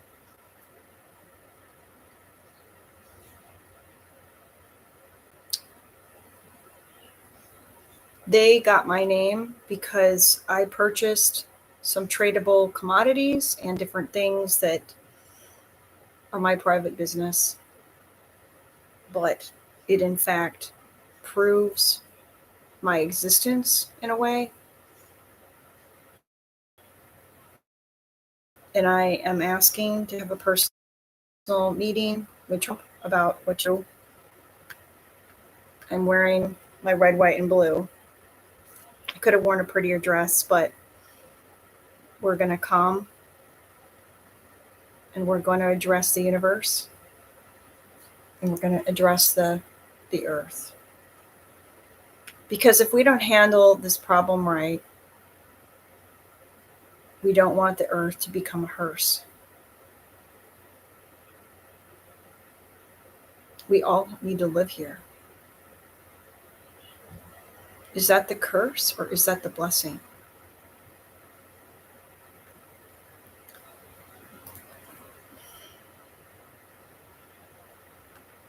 Our God is an awesome God. He reigns from heaven above with wisdom, power, and love. Our God is an awesome God.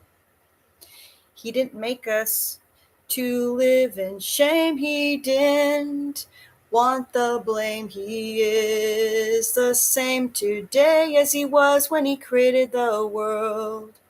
Our God is an awesome God.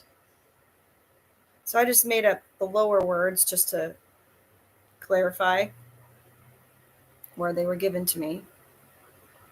Sometimes it's hard for me to know what register to sing in, and I wanted to clarify. So when you sing, it's really better to be standing up and to get good ear support and to be warmed up. And that's not what I did today. I got woken up. Somebody tried to scare me or provoke me or whatever they tried to do. It's hard to say. But, Trump was clear and he said something that did not get repeated enough or almost at all. I'm the only person that I heard say anything about this. He said, human experiments stop today. That just went right over most people's heads. The problem is they haven't stopped. And if somebody uses, there's a term called kinetic warfare and non-kinetic warfare. And you've got China doing things. There was an article in the Washington Post in 2023, and it talks about how China is hacking into people's brains and using it to do warfare. And this last summer, spring, I mean, there was an article that went mostly unlooked at that said that they had been crowdsourcing a lot of information from a lot of people. And my question is, how are you crowdsourcing a lot of information from a lot of people? How? Did you call up somebody? Did a lot of people give you permission to go through their personal information? To hack their phone, look at their Facebook? Well, you've used those platforms, right? You've submitted your information. Is that how we're doing it? Are we hacking into people's brains? What are our satellites used for? Are we talking about satellite data? Are we talking about, but that's not it's crowdsourcing. We're using this road. We're not using this road. GPS tells you what road to use, right? Sometimes they just make up weird things. Or somebody hacking it. Or is the satellite off? How many times have you turned down the wrong way because the satellite's off 50 feet, 100 feet? tying in? How many times do you not know what's really going on? Let's say you heard somebody yelling. Maybe they're yelling at the docks. Maybe they're yelling at a boat that's got their horn blowing. Okay? Are we under maritime law? That's the law of the sea. So it depends on where you're listening to me. Are you in a sub? Are you in a boat? Do you have a moat, which is a body of water that's stagnant, that's around your castle, that's basically toxic? Or, not really drinkable water? Do you have drinkable water in your home in case there's an emergency? What kind of insurance plan do you have for your family? What kind of insurance plan has the government set up and some of the things have backfired because it's fallen into the wrong hands? When you're trying to clean up a mess and then the whole thing switches to a different administration and they have a different plan, then what do you do when you get your plan back? It's sort of like when somebody steals your car. What if somebody pissed at it and now you get your car back? How do you clean up that additional mess? You already had the mess that you had in your car originally, and then somebody steals it and pisses in it, and now you get your car back, and everybody thinks, well, you got your car back, it's fine. But now you got somebody's piss in it. So here's the thing. The Trump administration didn't have an easy time the first round, and then we weren't sitting under the crown the second time. And then now we have what we have. And everybody is upset.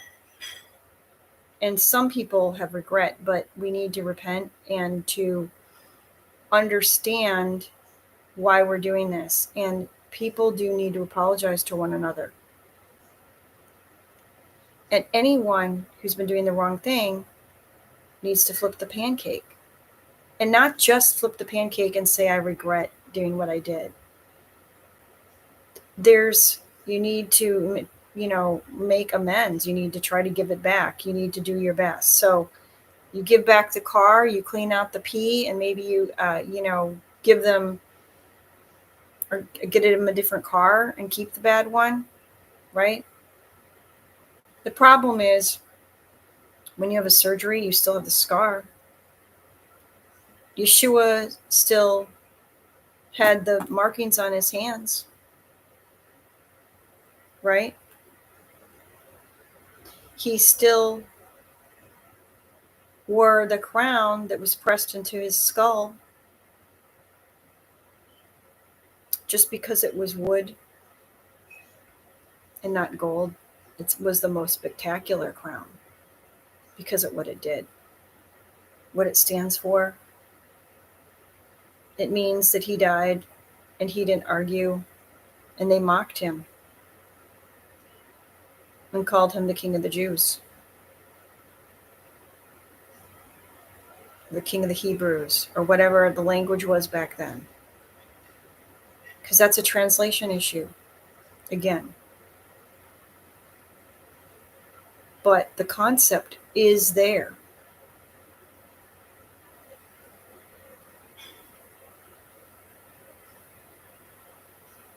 When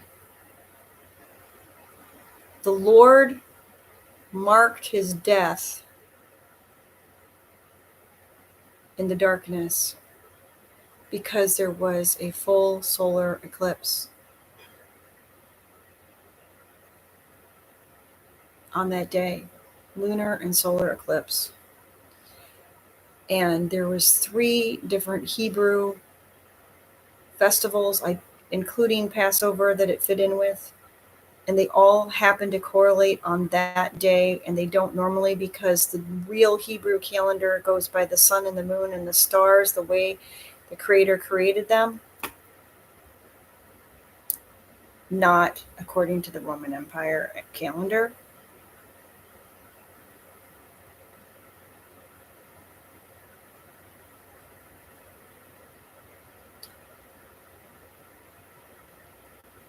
How many people are under suspicion?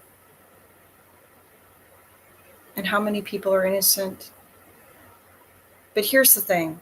We all need to pick up and go on, but be respectful of the wounds and heal.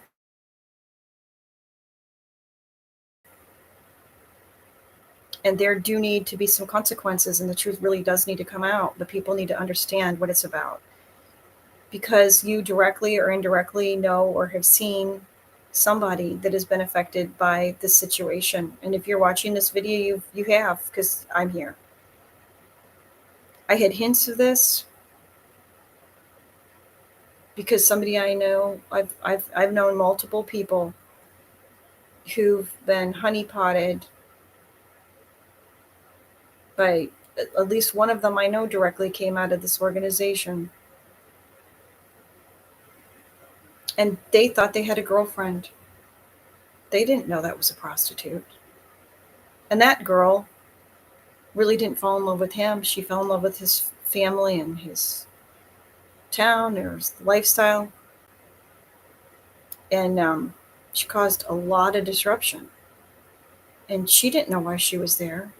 She didn't know that she was there to keep that man from having a child with a woman that may or may not have had something prophesied, or maybe it was the father that they didn't want that woman to have children because they don't want to have an heir and they want to take it, whatever that father had created in the tax structure, and they want the generations to time out. Maybe it's because there was an invention that had a 50-year timestamp, so most patents are 20 years. But if it is a patent that has to do with military stuff, it's 50 years. And if you file certain kinds of patents in London, it's 100 years. A patent is not a patent is not a patent, people. All the same rules do not apply to everything.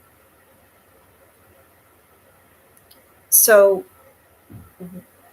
you have an escort who had a drug issue, who got into a system, who's not a very good person, who's sort of pathetic, okay?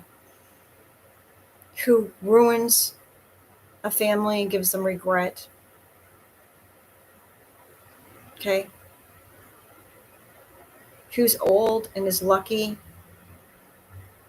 to have gotten that gig, and then gets placed, let's say, maybe with another mark, and now she gets to be a wife. Now you've got a deep state operative trained. Doesn't mean that she really gained. Okay? It doesn't mean that she's going to say anything either. And they know.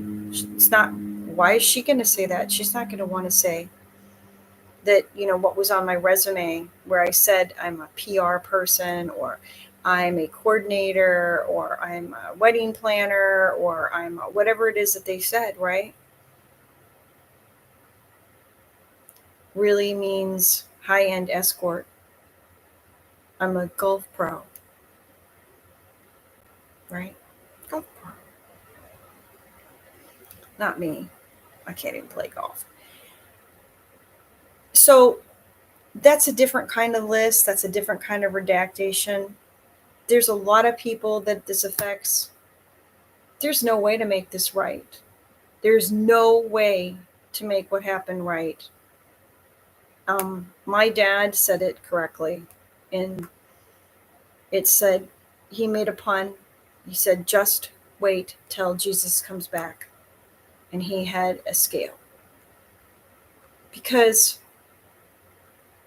just wait was a play on words. Like, there are rules in Deuteronomy about having just weights. And, they had scales in the olden days. And, like the justice scale.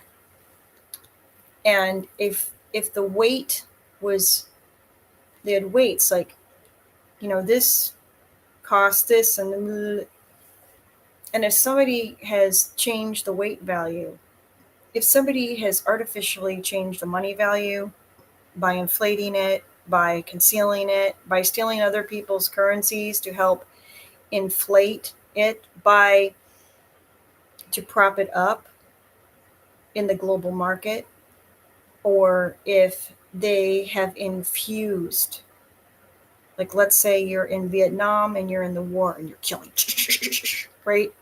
But you tell the troops, hey, drop off piles of money that we printed out, Vietnamese money, just piles of it, right? To undermine their dollar. Okay, that's a different kind of warfare. So you can shoot, right? You can take them out with the money, lower their money value. You can destroy their factories, take out the industry. You can destroy their families, right? So sometimes there's 100-year plan of how to get a land grab, information grab, technology grab, right? Leverage. That's what this list is about.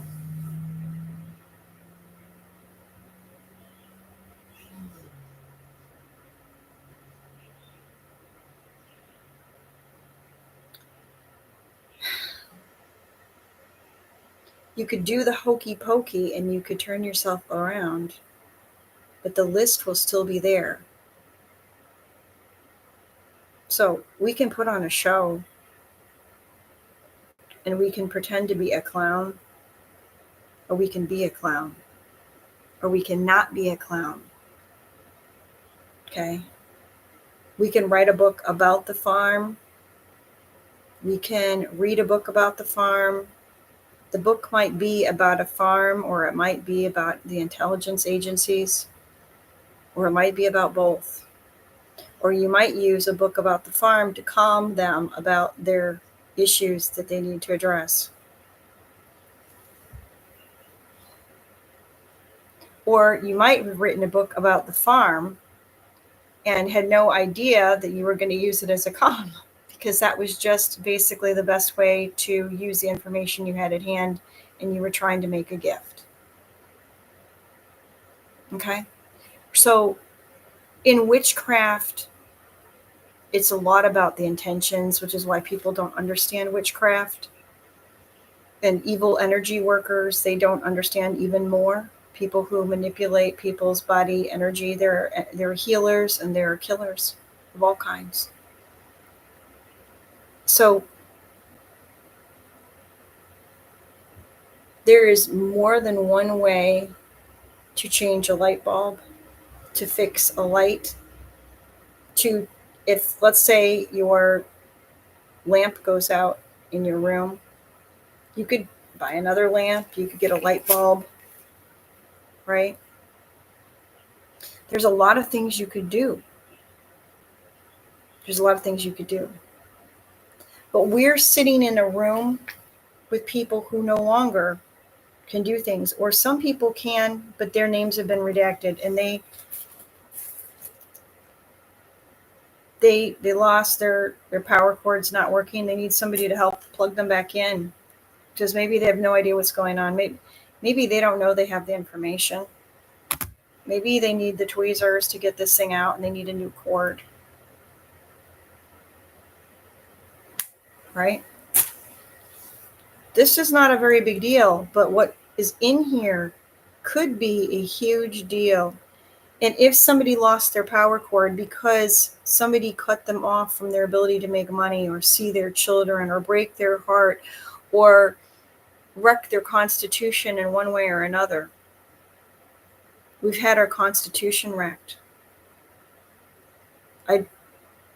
I meant it both. It's meant to be said both ways. We have a constitution. So like what makes us up, and we have a constitution as we the people. Okay. Make America great again. It's a really interesting idea. It didn't say make the flag great again. It didn't say make United States of America great again. It didn't say make Washington, D.C. great again. It said make America great again. Now, how do we define America? Is that what we were saying when we redefined the Gulf of America? So I think the bigger picture is that what happens to the United States also affects Canada and Mexico too. and the whole world. Because it's like we need to clean up our neighborhood first. And when we clean up our neighborhood, we're going to help our neighbors. And that's Mexico and Canada and the continent that we're on. Okay. So we want to start at home, which is in our own house, which is in our own bodies, with our families, with our counties, with our states, with our neighborhood, whether it's countries or dates.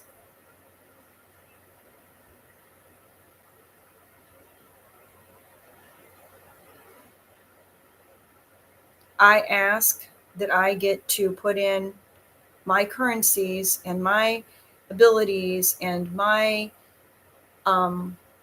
understandings and my inventions and my materials and my wherewithal so that we can have responsible spending in this country again, and that we all would put in what we have as we the people for the benefit of our country without being abused. Okay. Maybe we could all take some ownership, kind of like the stock market, ownership in this corporation, because it is a corporation, but it also is a sovereign land under the republic for which it stands. But we don't have a republic structure. We have a corporation, Washington, D.C., and we have a bankrupt banking system. I didn't even mean to say that. I meant to say we have a bankrupt voting system. There's a lot of things that are bankrupt.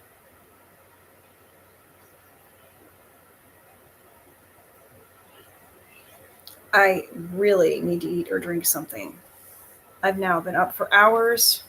I got little sleep. And I didn't shower before I did this, unfortunately. So I just got on here and did it. Sometimes you just got to get it done. And you not need to worry about everything being perfect, because if you're getting everything perfect all the time, nothing gets done. But you do want to pay attention to the details, and we want to make sure we stay in the arms of our Father in heaven, in his protection, in his glory, in his righteousness. The righteous man's steps are ordered by God, so we want to make sure we do things in the right order. And sometimes people try to get you out of your order because they don't want you to be who you're supposed to be. They don't want you to do what you're supposed to do. And sometimes you're going to show up a little messy because something got you. But that's where the grace and the mercy need to play in, and people need to understand the fight we're in. So why don't we just ask if there's anything else in the spiritual realm that we need to put to task for yourself. So let's take a few minutes. I want you to think about, we also want to pray for anyone that is not with us in the way that we would like them to be because of this list, or because they aged out, or because they were contributing to this. Anyway, we want to repent for them. We want to pray for them. We want to love them. Some people we need to repent for. Some people we need to love them. Some people we need to adore. Okay? Because under the redaction are names of people who are alive and dead. So I put this here as a testimony to love, because I can't tell you enough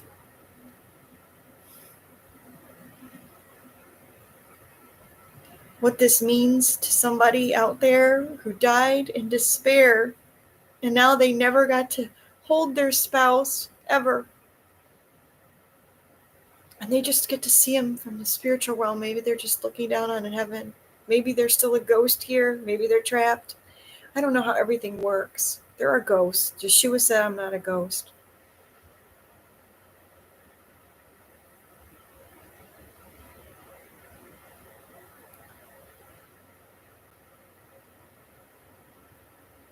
When a building is haunted, it's because something happened there. Is a testimony to the despair. Or somebody that couldn't move on, or something that's not done right, or somebody that they want to watch over, or something. There's a lot of reasons I don't understand. But we don't want our country to not be a man and a woman that are in love because somebody messed up. We want our country to procreate and to refurbish ourselves and to create and to have industry. We want it to do it honestly. Thank you. From the bottom of my heart. And thank you for considering the people that have taken the darts. I love you. Blessings.